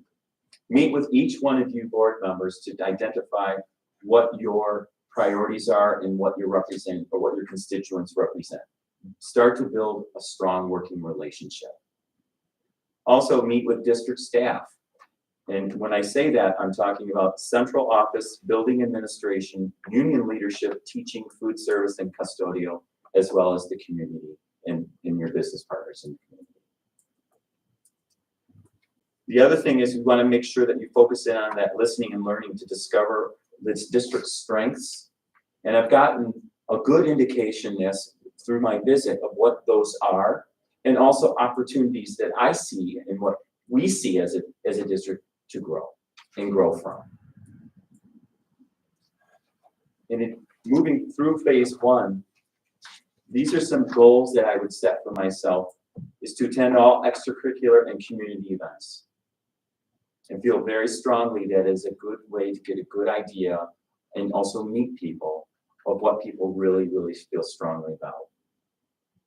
Also, schedule community outreach meetings to obtain feedback from area residents and business owners. I think it's very important to make sure you're available to working families. and to also community members that aren't able to always attend your normal daily activities during the normal hours of operation in the school system. Maintain, and I've always done this, an open door policy. People can come and visit me at any time while I've worked as a school community leader. This would be something that I would maintain. I often say too that when I have my door open, if you want to come in and talk to me and you want to have a more personal conversation, you can close the door and you can say anything you want. And a lot of people have done that and have been very clear with their passions and things that they feel are important. I think that's important to be able to give people that opportunity. The other thing too is also focus in on the listening and learning and discover the district's strengths and opportunities to grow and continue with that, but also keep tabs on those types of things that you really are finding that are a common thread that you're having through all your conversations.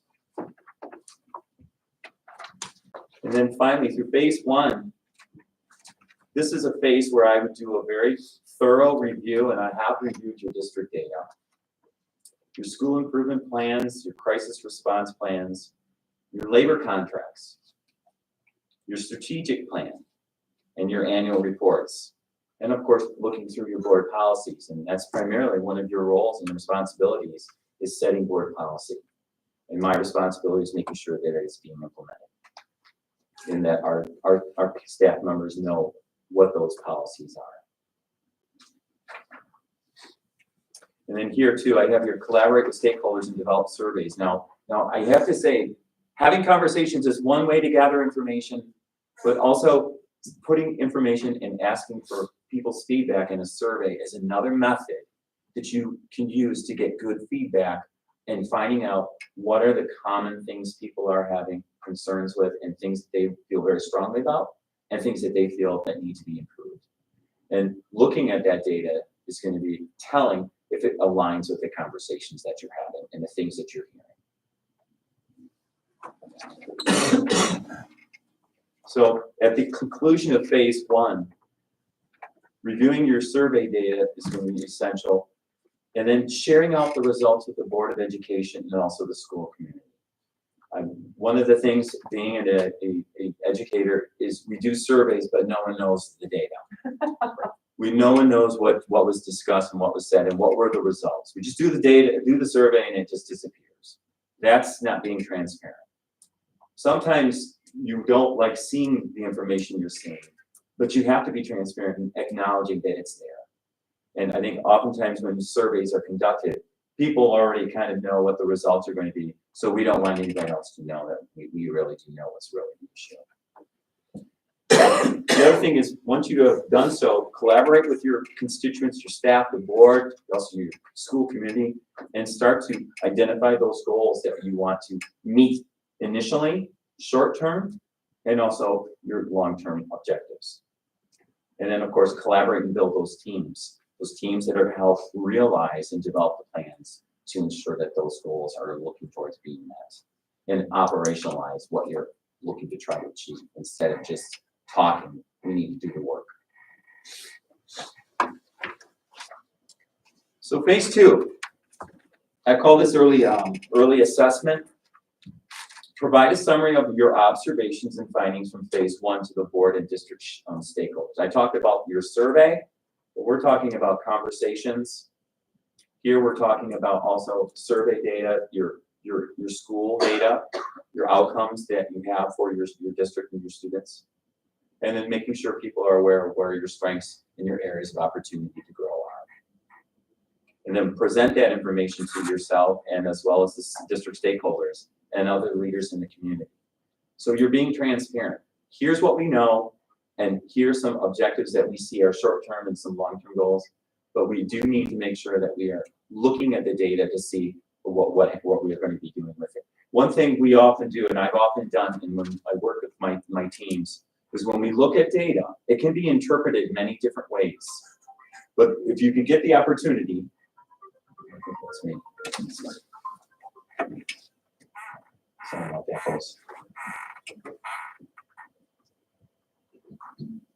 I did have my ringer off. I don't know. It must obviously was not off. So. Okay. So really, what happens when you get in teams, you sit down and you have to ask the question, what is this information saying? What is this data telling you? And then you'll get everybody's interpretation of it, because you can interpret things in many different ways. So that's what you'll be doing, is when you're in phase 2, you really got to look and deeply dive down in that information and find out what it's telling you. And then early assessment continued. You collaborate and review those targeted areas that you want to begin to prioritize. And then you identify those goals in short and long term. And then you assess the resources that you have in order to be able to meet them. And I often said too, it's not how much you have, but it's how you use those resources that matters most. In phase 3, we're going to be spending more, or my time will be spent more with collaborating and building plans, and then of course looking to start to monitor the progress of those plans. First, it starts with building responsive teams. Finding those people who are your teacher leaders, your community leaders, the Board of Education, and then working together to develop a team so that way you can address the needs that you have and the goals that you've established. And then initiate them. And when I say initiate, you've got to have people who are held to a standard and meeting action steps in order for your goals to be realized. And you should set timelines. Oftentimes we have goals that we set, but the timeline is kind of vague and has not been established. So it keeps kind of hanging out there. So setting your objective, setting your timeline, and then of course making sure that things are getting done and accomplished. And then you monitor your progress. And lastly, when you are monitoring your progress, it's important that you celebrate successes. Identify what's going well. I think oftentimes we have a tendency as an education program that we look at all the things that we're not doing well, but we don't recognize the things that we do well and are doing well. You celebrate those successes, you build off those. The other thing, you consistently want to review your information and your data. And the other thing I say with that is you own the areas that you need to attend, you need attention. So if you got an area that's in a weak area, you got to own it, and how are we going to address it? How can we make it better? And then you reassess and revise, and then you re-implement the new ideas. And often I've said, and I said this the first time, things should be done in a more research-focused area, so that way you can identify ways that have been proven and have shown that you can get results from. So research-based ways in which addressing issues and concerns, I feel, would be the best method of using your resources available so you can get the outcomes that you're looking for. And then here's the last page. I added this because I felt like it's important to continue to make sure you're aware that I would continue to hold monthly, maybe even individual leadership team meetings to support and collaborate on the priorities that are currently in place. And also the ones that you want that are going to be new. And then continue supporting district service programs and activities that are currently doing very well. You have a lot of great things happening here. You know, sometimes you've got so great things happening and then they get ignored. And then they end up not being great after a period of time because you're spending more time on something that you want to have improved. So you've got to maintain what you have and then work towards improving what you want to have done in that, again, short and long-term goals. And then lastly, connect with your local, state, and federal representatives and neighboring superintendents and ISD leadership to foster positive working relationships. You can't do this on your own. You got to have help, and you have to have those around you to help you out in times that you do need their assistance. Don't be too proud to not reach out and ask someone for assistance if you are having an issue that somebody else has already dealt with. Okay, thank you very much. So can you give me an example of a successful initiative or program you developed and implemented in a previous role, and how did this impact student outcomes?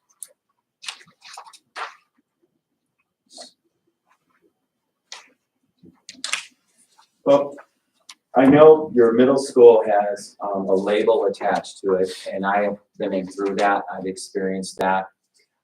It's a targeted school for improvement, and it looks like for your at-risk population. And for me, when I had taken on a role as being an administrator, of the school with which I currently work, I kind of had an indication that that was going to happen, but I just didn't know to what capacity and what was going to be the identification on our school. So within my first year, I got a letter indicating that we were a targeted school for our specific population of African American students. And what that means is when you do get identified, is the state saying that you are not meeting the needs of your specific population that we're identifying as compared to districts or schools with similar demographics. So we're not talking about, meeting the needs of a district or an issue with a district that's very wealthy and affluent and is academically doing very well. We're talking about a district that's very comparable to the school with which I work.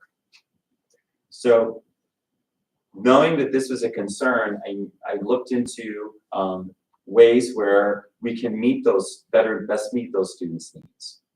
And there are a lot of things in research that demonstrated things that you could use to help improve African American students' outcomes. So we sat down as a team. I've got a department chair from each of my departments of my building, my teacher leaders. We sat down and we discussed some methods we could go about implementing to assist our students to improve in their academic outcomes.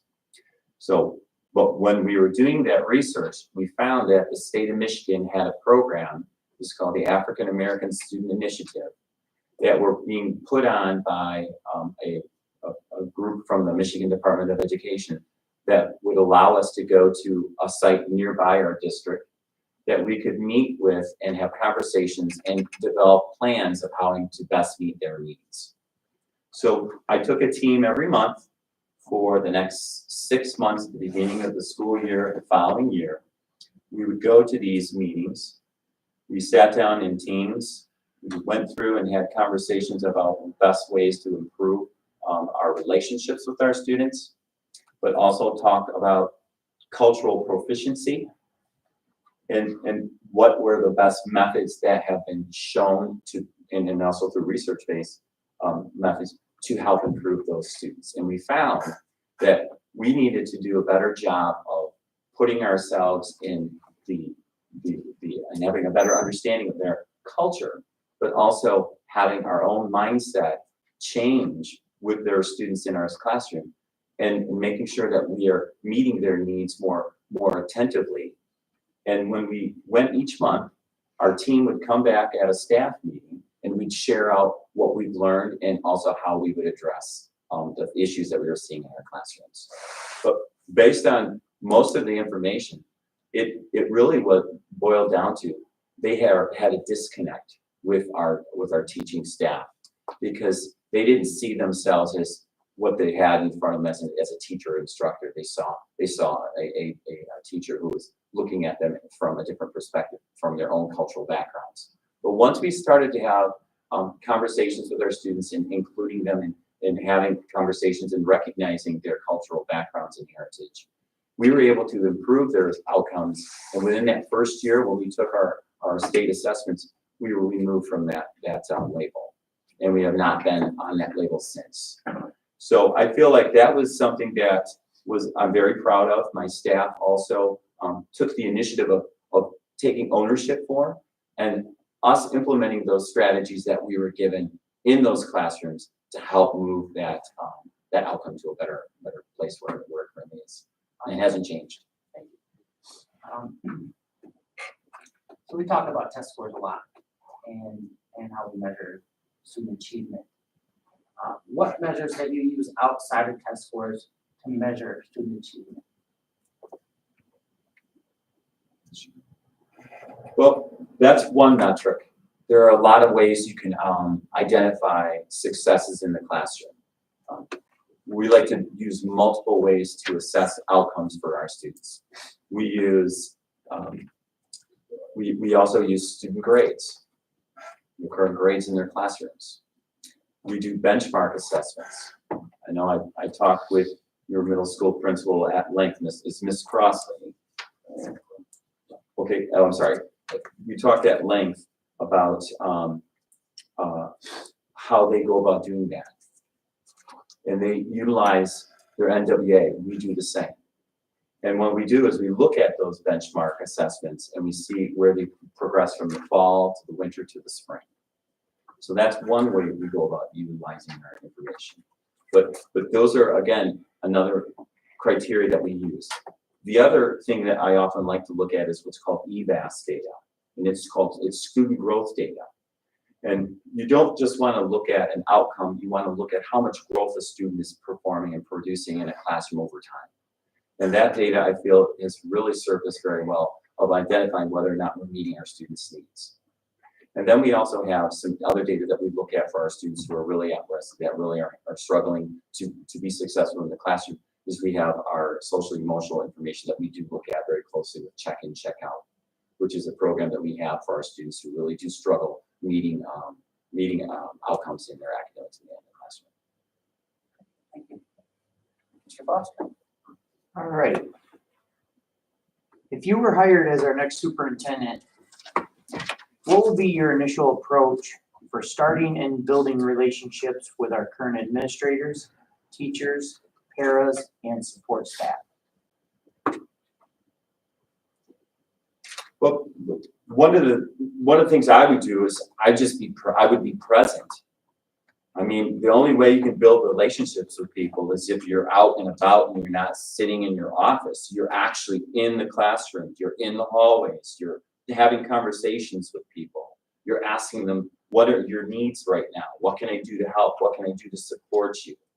Those are things that can be done and should be done. Also, when you're talking with your teaching staff, what are your needs? And these are things that oftentimes you have your administrators in those buildings ask your staff. And from what I gather, everyone here that is an administrator in this district is having those conversations. But then having them provide that information to me so that I can help them so that they can get what they need to give their staff what they need to do their jobs and help them be successful in their classrooms. But building relationships is going to have a few different tiers. It's having conversations, being available, being present, and also making yourself available after school hours and at community events. That's how you build relationships. You don't build relationships with your door closed.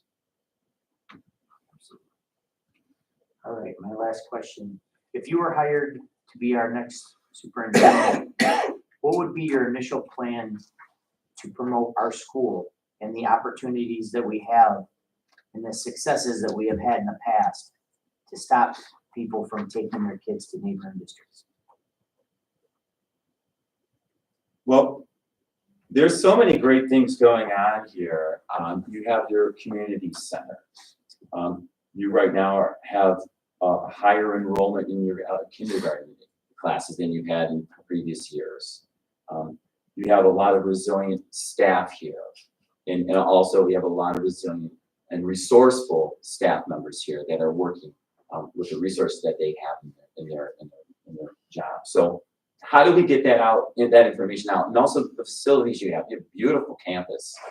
It's well maintained. You've got people constantly working to maintain what you have. There's some things that need to be repaired, and that was communicated to me. And I know Ms. Galati, she had some conversations with me about things that are needing to be repaired, and there's ways that we're going to be able to pay for that.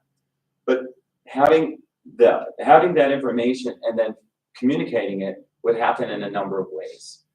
I feel real strongly about having you utilize some media to help promote your school with some media videos that you could provide, asking what does it mean to be in Jefferson Schools? What does Jefferson Schools mean to you? Also, making sure that you're putting things in your local newspapers and having video broadcasts of things that are going well and happening in your classroom. Posting things on your social media consistently over time. Getting your narrative out in those ways will help promote your school system and district. The other thing is it's word of mouth and spreading the positive things that are being said by your staff to other neighboring communities and also students that they have encountered or families they encounter over other communities nearby. There's a lot of great things that you could make sure that are being said and done, but it does need to be put out there on a consistent basis. It can't happen just once or twice a year. It has to happen on a weekly or daily basis. So that way people really do recognize and start to see all the positive things that are occurring in schools. Can I add one quick, just Mark, would you incorporate that in your 90-day plan as something that would be as a priority? Yeah. That would be a priority. It's something that you would want to make sure, and of course, I didn't have it in there, okay? But that would be something we would want to include. But that would be a priority for, I think, that anybody who comes into a new role is to make sure that you're communicating what are the great things happening in this system or in this school system that other people may not have heard or may have forgotten about. Those things need to be made very clear in public for people. And once you start doing that, I think you're going to find that people are going to recognize, oh yeah, this is really a better place than where I'm currently at. They have so much more to offer, and I've forgotten about that. Thank you. Ms. Lancaster. I get to read questions from the community. So the first one is going to be, what can you do to bridge the gap between Jefferson and the ISD, specifically when it comes to special education? And if you need any clarification on what that means, I'm sure all of us would be happy to provide that. I think some of your community members have shared some information about that. I don't know everything, so I may have to ask you just a little bit more information on that, so that way I'm not moving in a direction where I feel like I'm not really where I should be. Absolutely. So in Monroe County, the services for special education come from the ISD. And it's a little bit of an anomaly compared to the rest of Michigan. There has been tension. There are a lot of services we feel that we're lacking, and just haven't been able to get a hold on how we get those.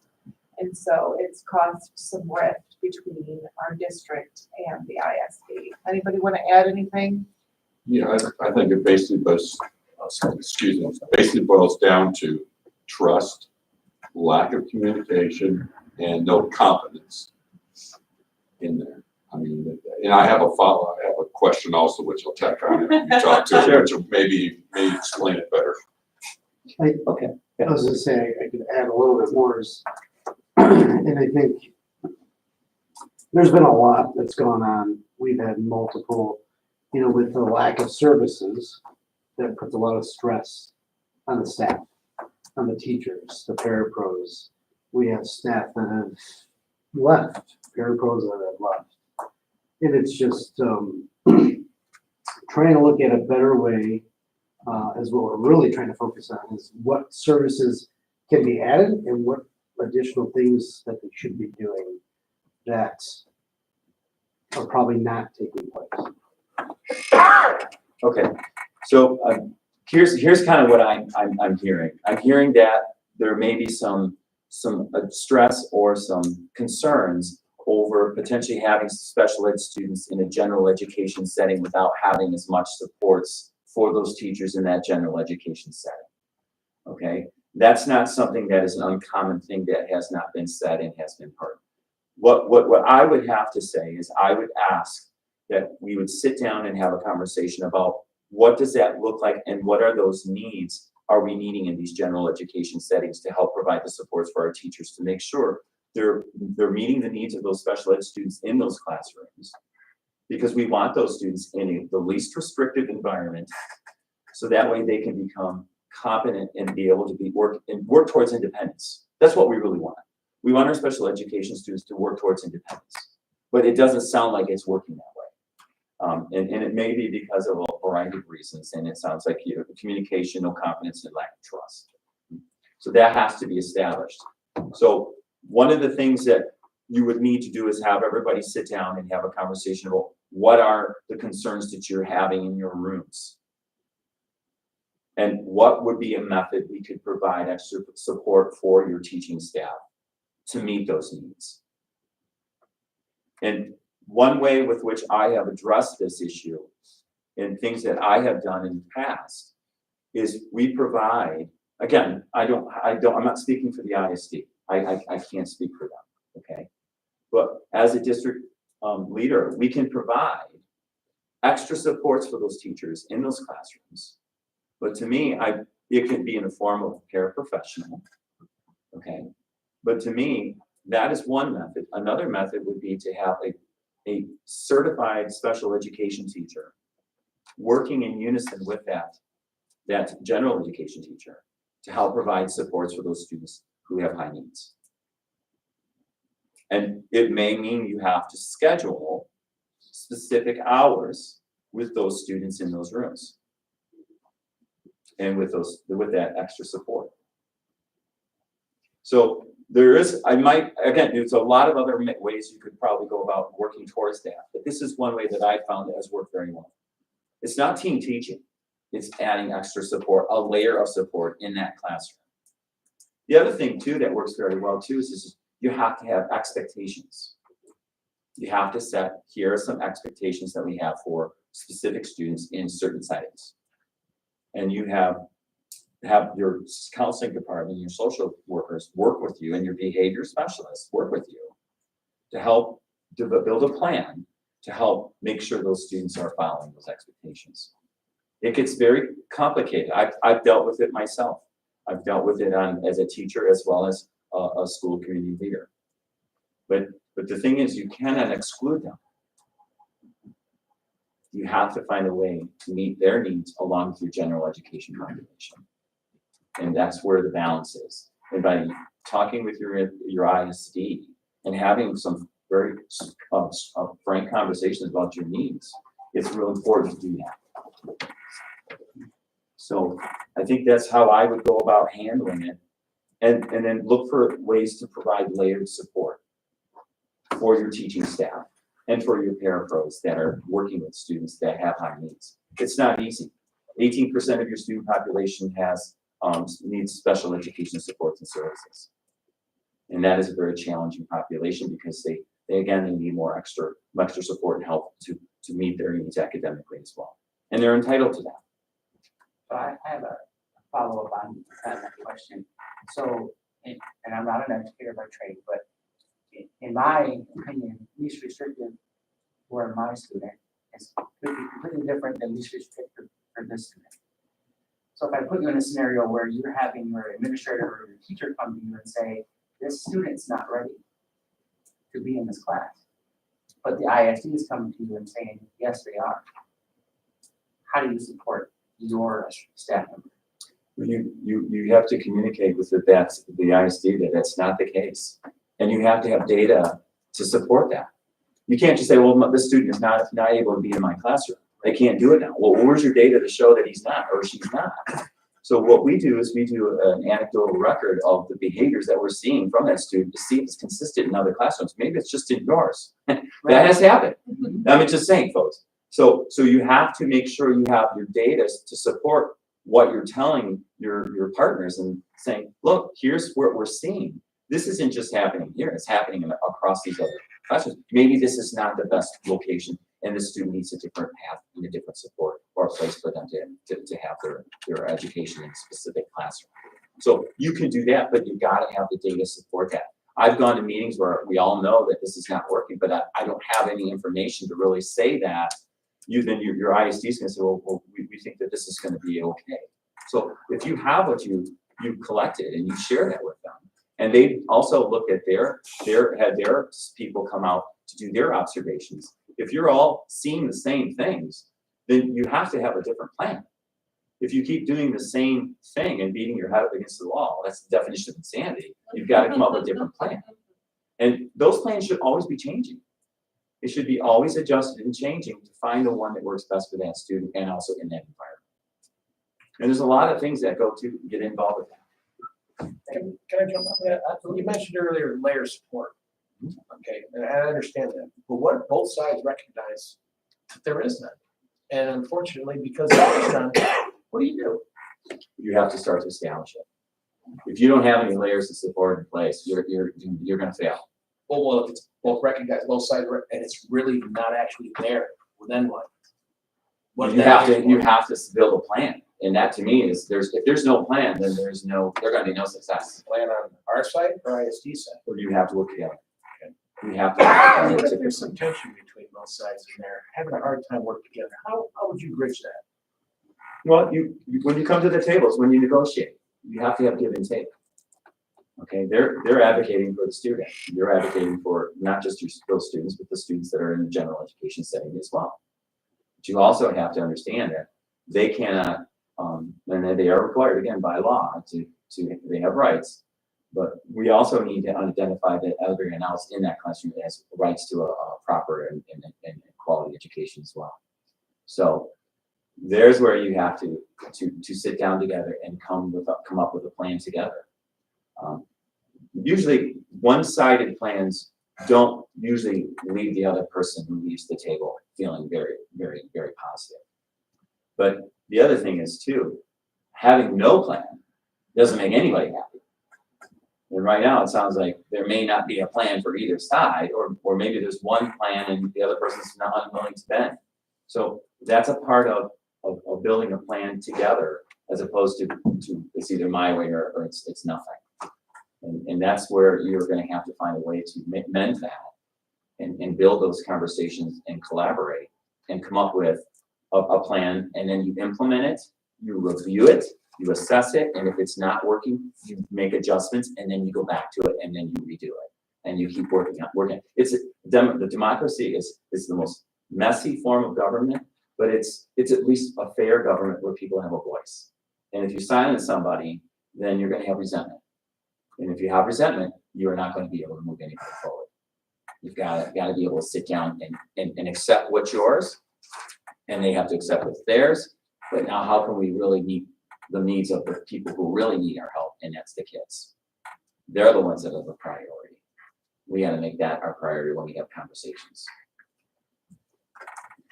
One more question. As someone new to our area, what strategies would you use to recruit quality teachers to Jefferson schools in the age of nationwide teacher shortages? Well, what I've done is you attend work college open houses, and you recruit. You've got to go use multiple platforms to find teachers. You have to look at Indeed. You post your jobs there. You post your jobs on your district website. Some counties have a countywide website where everyone can apply to all of the community schools that they see that they were interested in. But when you get a teacher to come in and you're interested in, you've got to communicate what you can offer them that other districts often don't. Here's what I know Jefferson schools can offer. We have a very caring, dedicated staff. You also have administrators that are there that are here to support your teaching staff. I know that you provide mentors, but you got to provide your mentors and your new teachers time to work together to build plans and help new teachers become successful and become proficient. So you've got to also implement that as well. But you communicate those things to your new teachers and tell them how Jefferson Schools values you. Although we may not have the highest pay scale, but here are some things that we are also looking for you that you may be able to supplement and you are also skilled at. Maybe there's some additional activities that they're willing to want to supervise and that will supplement their income. So, but that's only one form. The other thing is, do you have the support from your district from the top down to your classroom? Does your community support? The community here has always supported its schools and will continue to do that, and they support their teaching staff. They find them they're highly valued. So you want to make sure you communicate that. The other thing is you want to, when you bring them here, you want to make sure that you make them feel welcome.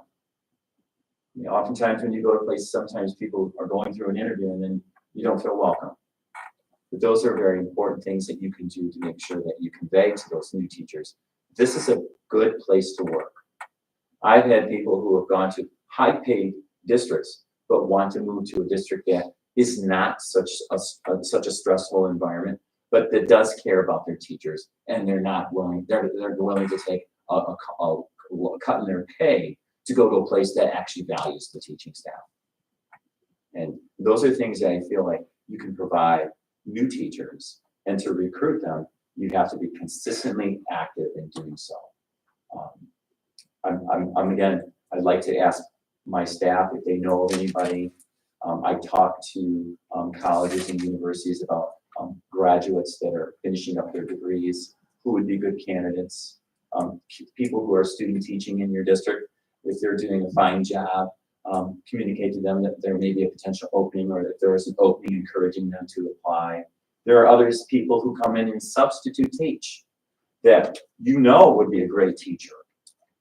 And then encouraging them to pursue an alternate path to certification so they can be a teacher as well. There's so many people I've encountered that come in that are substitutes that do such a great job in the classroom, to encourage them to do so. And a few of those staff that I have on staff now and in their district, I've helped move in that direction to obtain certification licensure. That was my path of education. And it was. And where- So piggybacking on that, when you came today, did you feel welcome? I did. I really did. I enjoyed my conversations. It was for a large variety of them. Someone asked me what was my favorite Disney character, all the way down to what do I know about benchmark assessments for students, and how do I go about evaluating those students' performance over time. So you have more? No, that's all. All right. Interesting in this answer. We all have buttons, Dr. Whiteman, that people find in sometimes scenarios, fussing scenarios. And we get pushed, we get frustrated, and then we are ourselves, unfortunately. What button sets you off, and how do you manage them? And from an outside perspective, could you describe, if you were looking at you, what would we see? What would we physically see, Dr. Whiteman, on a bad/bad day?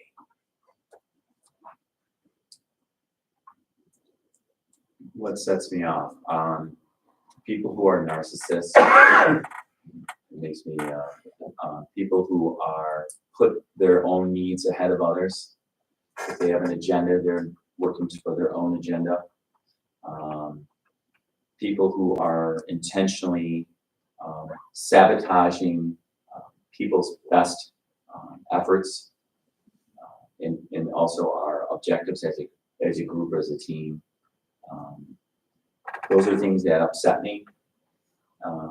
People who are very quick to point out a problem, but never have a solution or an alternative path to addressing it. One thing I always ask my staff, and also the people that I work with, if you have a concern, again, bring it to my attention, or bring it to our attention, and then we're going to address it.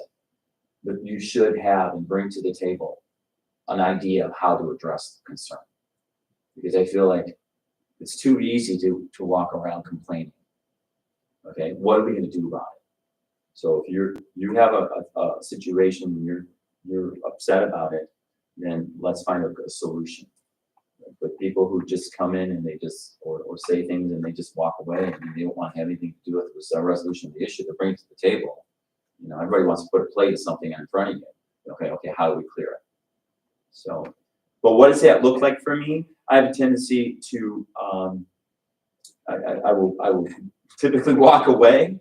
I have to step away from the situation, but I won't leave the person standing there as I walk away. It's just what it's going to be. I oftentimes will also think about what has been said. I told you that I love people to come in my office. They shut the door. They can say anything they want. Okay, and it can be any 4-letter word you want. It's perfectly fine. But when we do leave, we have. Okay. But when you leave, we're going to have some kind of like understanding. But those are days that happen. I typically would like to go to the gym frequently. I like to paint and draw. I'm an artist at heart. I got that from my mother. I spend time with my daughter.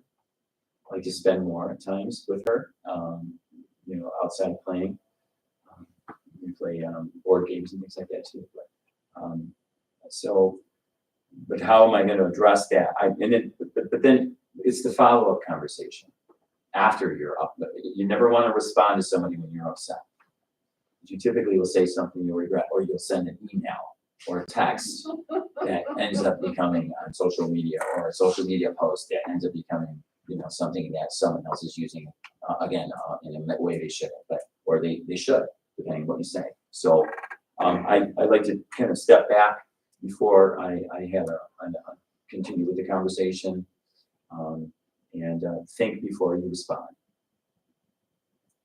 That's how I've always done it. I'm intrigued to ask, does Dr. Whiteman raise his voice? No, I'm a little hard of hearing in my right ear. Even your answer, you seem so calm. Do you raise your voice when you're in, is there some? I do. My daughters tell me I do, but I used to coach basketball, and I have to tell, I am a little. I said I was deaf. I'm a little deaf in my right ear. Okay, so that's why they have to say things twice to me. So if it doesn't get in here, but All men have it. It's called selective hearing. I try not to make that obvious, but I'm not disagreeing with you. But really, I have a pretty loud voice. I'm not soft-spoken sometimes. I can be in the right situation, but I am a little loud. I apologize for this. I can relate. I can relate.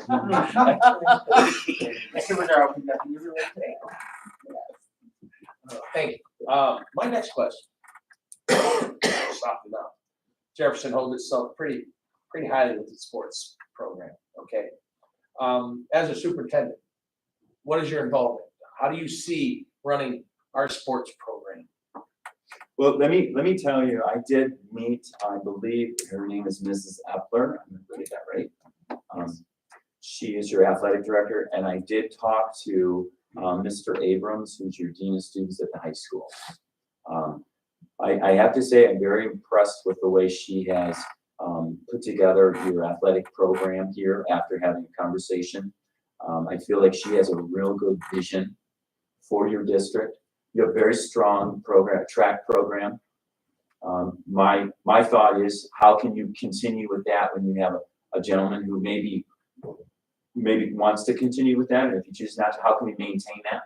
If that person chooses to move on, sometimes a program leaves when a coach leaves. How do we continue with that? How do we continue with the continued interest of our athletic programs at a young age level? Mr. Petty communicated to me that about 80% of the middle schoolers participate in something after school. It is either baseball, softball, and he said at this time of year, it's either track or it's even, I think he said band. 80% of the kids, that's a very high percentage of extracurricular things that kids are taking part in. So a strong athletic program is clearly a priority, and your population and community are taking advantage of that. And it does teach kids things. It teaches them how to collaborate and work as a team. It teaches kids how to be, not just work together, but listen to instructions and follow them. Dedication. It also teaches them how to be good sports. So I feel like she has done a pretty nice job, just based on my conversation. And I don't see myself as leading the athletic program. I'm here to support it. That's not my role. My role is to make sure that we're implementing the policies and procedures that the board has set in place. And my role as a superintendent is to make sure my staff, my administration and my teachers, and also my students, our needs are being met. And my role as a superintendent is to provide support for her so she can continue to move the district in the direction that looks like it needs to be, it's continuing to go in. So, or the positive direction it's currently going in. So I feel like you're in good hands with the work that she's done thus far. Again, I don't know her, and I'm not somebody who's going to come in and do someone else's responsibility and job, because I feel like that's what they're hired for. Thank you. Mr. McLaughlin. I like to say Ron for that. We have staff that have been used to doing things the way things have been done over the years. With that said, how will you make adjustments and changes the way staff will react on new requests? Well, it starts with your building admin teams, having conversations with them and discussing what are the things that they feel are priorities for instruction.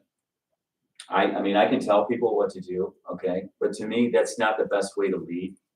Because when you tell somebody to do something, okay, if it's in an environment where you don't have the people who are involved in implementing it, aren't at the table, okay, then it may not be implemented with fidelity. The other thing I've found in education is that we have a tendency to bounce around new ideas all the time, and nothing ever really gets done and implemented with any fidelity. I mentioned that in my first year. So why are we moving in this direction when we haven't even started or have just begun the process of getting this started? So providing your leadership team with the resources and supports necessary for them to identify and work with their teaching staff to build a plan of what they believe needs to be taken care of in a classroom. Now, in terms of a teacher who's a resistor, okay, oftentimes teachers who are resistors, they see this process all the time, and they call, and again, I've been a teacher too. It's like, what's the flavor of the month? What's the flavor this year we're going to have? And next year it's going to be a different flavor. So what is it that we really believe strongly is a Jefferson Schools education program, and how are we going to be implementing it with fidelity? Providing your building administration with the resources to provide the professional development and training that teachers need to be able to do those things that you're asking them to implement in their classrooms. And then once you establish what those are, you work towards them as a team. And there'll be times where you'll get, things are going good, and then they'll get a couple steps back, and then you got to revisit it and reteach it, and then you keep moving forward until you get it down. And then once you get that down, then okay, we got this foundation. It's like with learning. I've got this skill. Now, what's the next skill that we can add to that repertoire of skills that my teaching staff have for the strategies they can use to help provide instruction in the classroom so kids can learn? Okay, and if you don't do that effectively, then you're going to not have success because there's no consistency. So how do you do that? You sit down with your building team, you have conversations, then your building leadership goes to their buildings and discuss what that should look like in their classrooms and what would be the best research-based methods to do so. And let's master one. Let's actually master it. And then those resistors will start to see, hey, look, we are committed. This is a commitment we're making for our students. And then the last thing is, and I don't use this, you use your evaluation system, okay, to coach your teachers to become better. You use it as a coaching tool. And unfortunately, if there's some teachers that refuse to follow that, it would go in their evaluation. Because you're clearly demonstrating you're resisting what we're trying to accomplish. But again, you can't do that if you haven't made the effort and the investment of implementing it.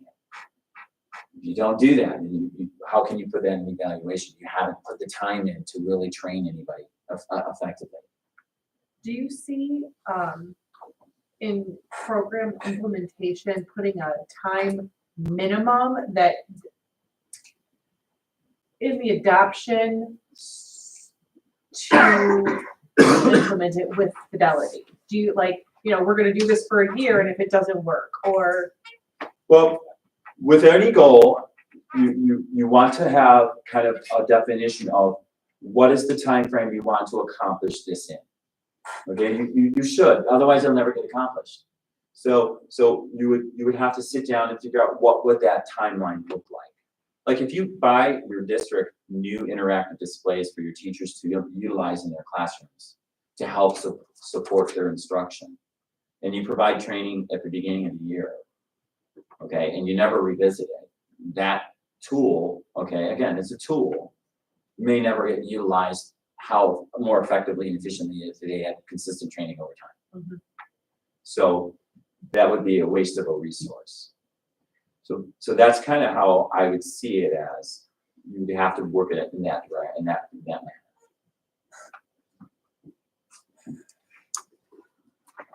And might I add, I just want to add something to the teacher evaluation process too. It's just, that's something that you use to help teachers improve. It's not used as a tool to hurt teaching staff. 'Cause as a union rep, I'd see it could potentially be used that way, and that's not how it's used.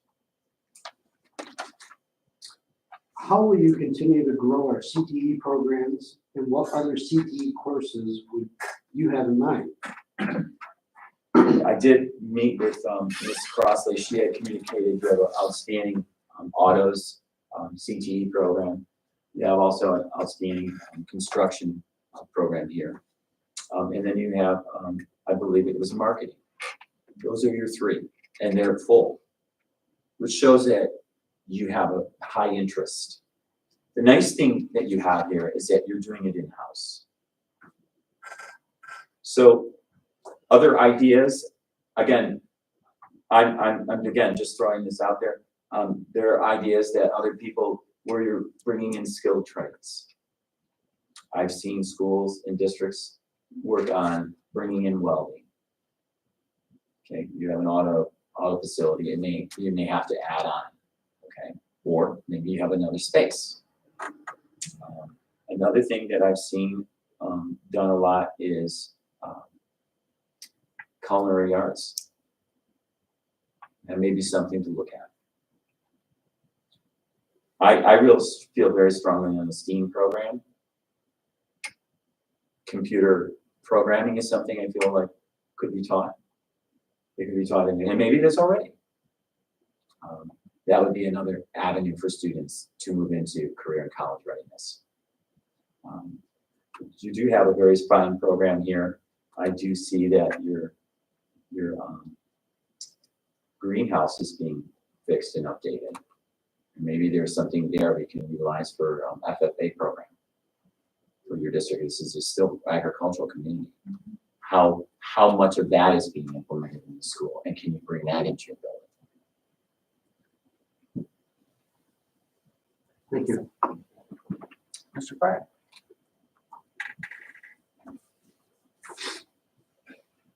Are you willing to possibly get involved in everyday school decisions, such as upset parents, concerned community members, discipline issues, if we don't have someone in place to handle those things? Yes. I want to say something to that, though. I want to say this. I feel very strongly about the chain of command.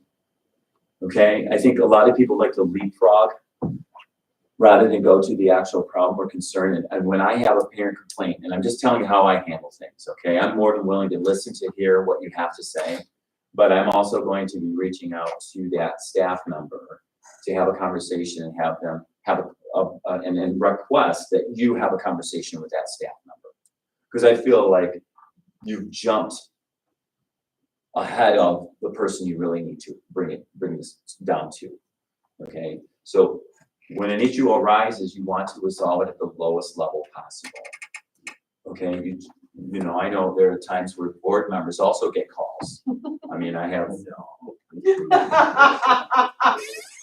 and you are being, you know, you have conversations with families and such too, and then you're reiterating a conversation that you heard that you may not have all the details, they forgot some details, and then now you look like, you know, you're talking to somebody and you don't know all the information, and it makes it very awkward for that little situation. So I always tell my teaching staff that if I have a parent complaint, I will listen to them. I reach out to them and then let them know this person had contacted me about this particular concern.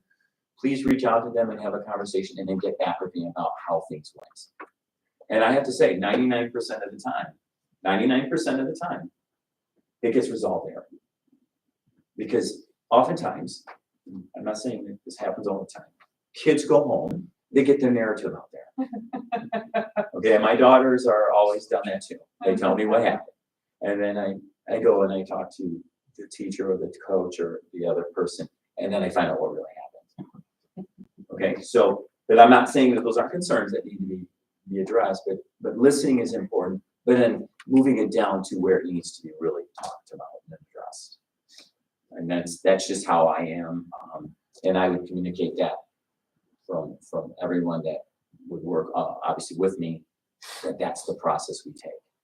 We don't leapfrog. And I think once the parents figure that out, then it stops. But once we don't do that, then it just continues. You're teaching bad habits. You have the same philosophy when it comes to staff, I do. in the chain of command? I do. But let me just say, there are certain situations where you may have a Title IX violation. And that's completely different. Absolutely. Yeah, when it comes to, let's say, a teacher or maybe an administrator, those conversations you want to hear and have conversations about, and then you can give advice and suggestions and recommendations. But again, sometimes you have to have another person present as well. Absolutely. So I think that's important too. So, and be a mediator. You have to sometimes mediate. And I think that sometimes it makes people upset with the result. One party may go away leaving upset that they can't say they haven't been heard. How about your perspective when the chain of command is broken? Well, then you revisit that with that person. What if there are multiple individuals breaking the chain of command and you're just overwhelmed with a series of events where there has been just, it's out there. How do you bring that together? You have to make that an expectation. I mean, I can't say anything more than that. I mean, I've never had anybody who has said that this is not a good policy, but I can see what you're saying, that someone's completely going to consistently break that chain of command.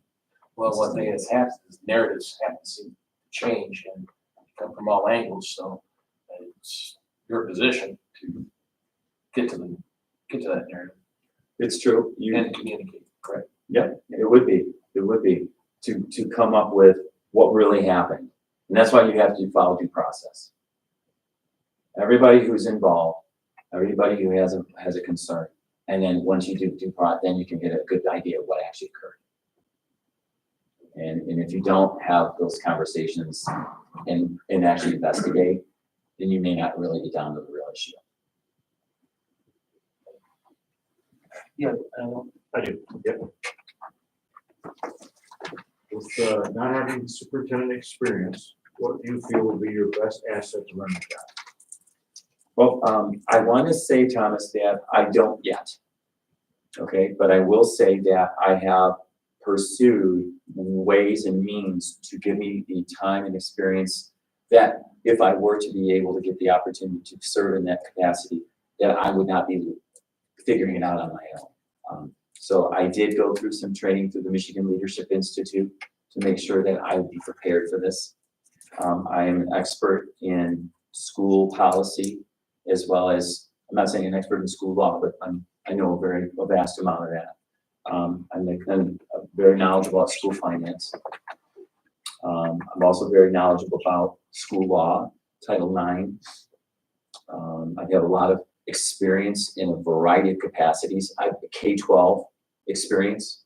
I've also taught at the collegiate level. So I feel like I have some experience that would be beneficial, that gives me a different perspective than people who may have it only at one level. I've coached, I've seen what quality athletics looks like. I feel very strongly about the visual and performing arts and the choir and band programs. I know you don't have a choir. I mean, that's something that, I'm wondering, maybe that's something that may be looked at. I don't know. Your media center, are we utilizing those resources in the elementaries and the middle school and the high school to the fullest potential? But I have experience with that. I have experience with distance learning, also with instruction virtually. I know you have a virtual program here for some students that are here. So those are things that I feel like I have done to prepare me for this position in this role. Do I know everything? I don't. If anybody were to come in here and say they know everything, I would question that. But I do know that I have a talented group of people that work here in this district already. Your leadership team, your central office, as well as your building leaders, utilizing their knowledge and in their expert areas of information And then also your neighboring districts, collaborating and having conversations with neighboring superintendents. And I have other superintendents that I have knowledge of that would also be able to turn to if I had a situation where I had some advice. So I feel like I'm prepared for this. I have gone through the training. I have worked in a variety of leadership capacities. I have K-12 experience. And I have central office, I'm not saying experience, but I do have district-wide implementation experience as well.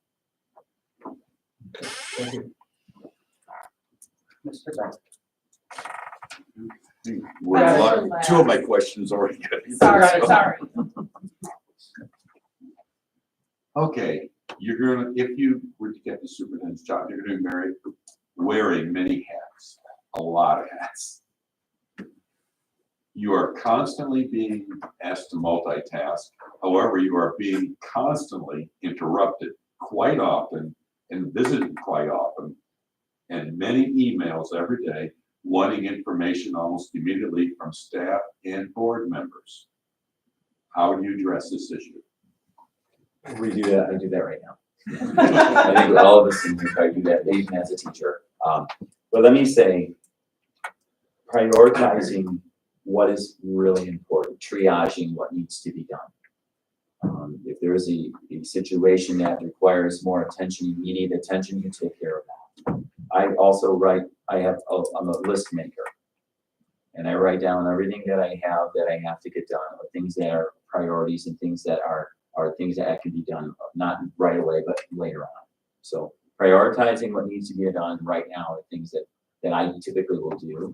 And then once I've made that list, I will go through and then make sure that those things are getting accomplished. The other thing is delegating. Sometimes there's things that are being asked that can be done by people who really have the skill set and also the position to do it more efficiently and quickly and effectively. So utilizing your staff, the staff that you have to serve those needs of those people who are requesting things from you. And turning people, sometimes people just want, you to give you, asking for information, giving them a resource that they can look for that would be a better resource than the advice that I'm able to provide. So that's how I would handle that. It happens on a daily basis. And I have to tell you, I work very long hours. I mean, there's strong work ethic. And it's late at night. that's right. And you have to get it done. You get it done. You had said earlier, I believe, please correct me if I'm wrong, you do have an open door policy. I do. Okay. What would you do though? Let's say you're getting 30, 40 messages, email messages a day, and this would never happen here, but half of them are from the board. Wanting to know answers ASAP. How realistically would you handle it? Would you ask me to slow it down, or go through the president, or? Well, what you would do, and I hope I understand this correctly. What you would do is you would take a look at the person who's in front of you. And typically, if you're in front of me, there's really a real reason why you're here. Okay, because the person who's in front of you, typically there's a high need. And if it's not, I would ask that person, would you be okay if I got back with you as soon as I can? But right now I have these other things that must be done at this time. These are things that I've got to take care of. I'd be happy to talk with you and have a conversation or address some of the stuff that you're saying at this time. And would this time and date work best for you? When can I call you? Because again, that will happen. You're right. But again, if it's not necessarily an emergency, and again, I like to take care of people who are in front of me first. To be honest with you, I typically like to do that. But again, rescheduling or finding another time, and a lot of times people are okay with that. So at least you're acknowledging, and you're not saying if you're going to forget. You want to make sure you schedule a time. Okay. And the last part of this is, have you ever related to a board member, this is my responsibility and not yours? I don't know if I'd say it that way. I think though that Well, anything like that, you know what? Well, Well, I think when you have a conversation, you have to establish in the first 30 days, you gotta have an establishment of a working relationship. And what are things that you believe should be, what are my responsibilities in knowing what those are? And then saying, okay, well, I would like to address this, but since you already have, can we look at it down the road? Because this is really not helping out the situation. It's actually making it more difficult. People are going to you to resolve an issue when it really is a school-related issue. That's why you hired me to do this, or you hired me to help make sure that we're implementing the things that you're asking us to do. So again, it would be kind of like the chain of command. You know, you've asked me to do this, but yet you're doing it on your own. It almost makes you feel like you are incompetent. That you have to take this role and responsibility because you don't trust that I'll be able to accomplish that. And that may not be the case. Okay, but that would be like if I were to do the same thing with a teacher or a staff member. And just step in front, okay, all right, you drop the ball, I'm gonna pick it up now, I'm running. Okay, it'd be one thing if you did it once, but if it was 2 or 3 times, then it's different. So I think that conversation should be something that should have as a team. Okay, what are things that you think we should make sure I do, and what are things that we should do as a board? And you've already have been as a board and a team. You already know what your roles are, and but you have a superintendent to implement what your needs and also your expectations for the district.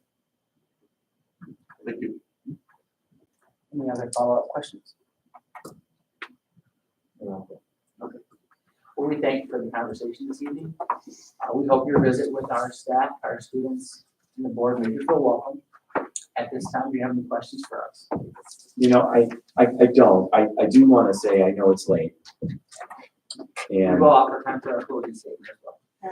I do. I wrote something. I want to make sure that I say what I wanted to convey. And sometimes when you have conversations, then sometimes your thoughts get lost. So in something so important, if there's an important event, I will write something, and I'll typically like to do that just because it's important.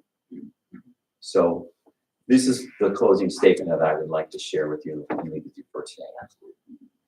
So today I'm reminded of the timeless words of Nelson Mandela. Education is the most powerful weapon which can be used to change the world. As a dedicated educator, I believe education is the great equalizer that has the power to shape not only the futures of individuals, but entire communities. I am committed to fostering an environment where every student can thrive academically, socially, and emotionally in Jefferson schools. With a strong emphasis on collaboration, innovation, and equity, I am eager to lead with integrity and passion, working tirelessly to ensure every student receives the quality education that they do deserve.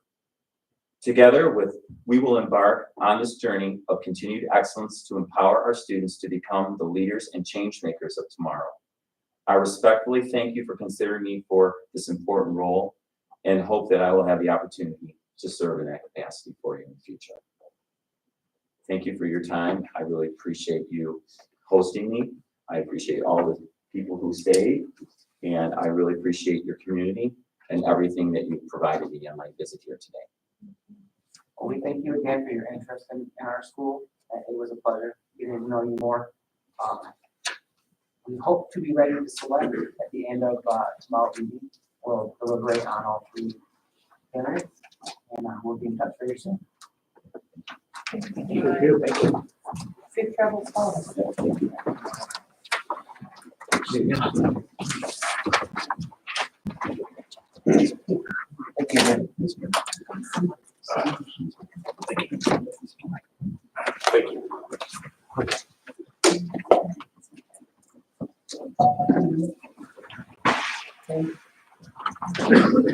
you.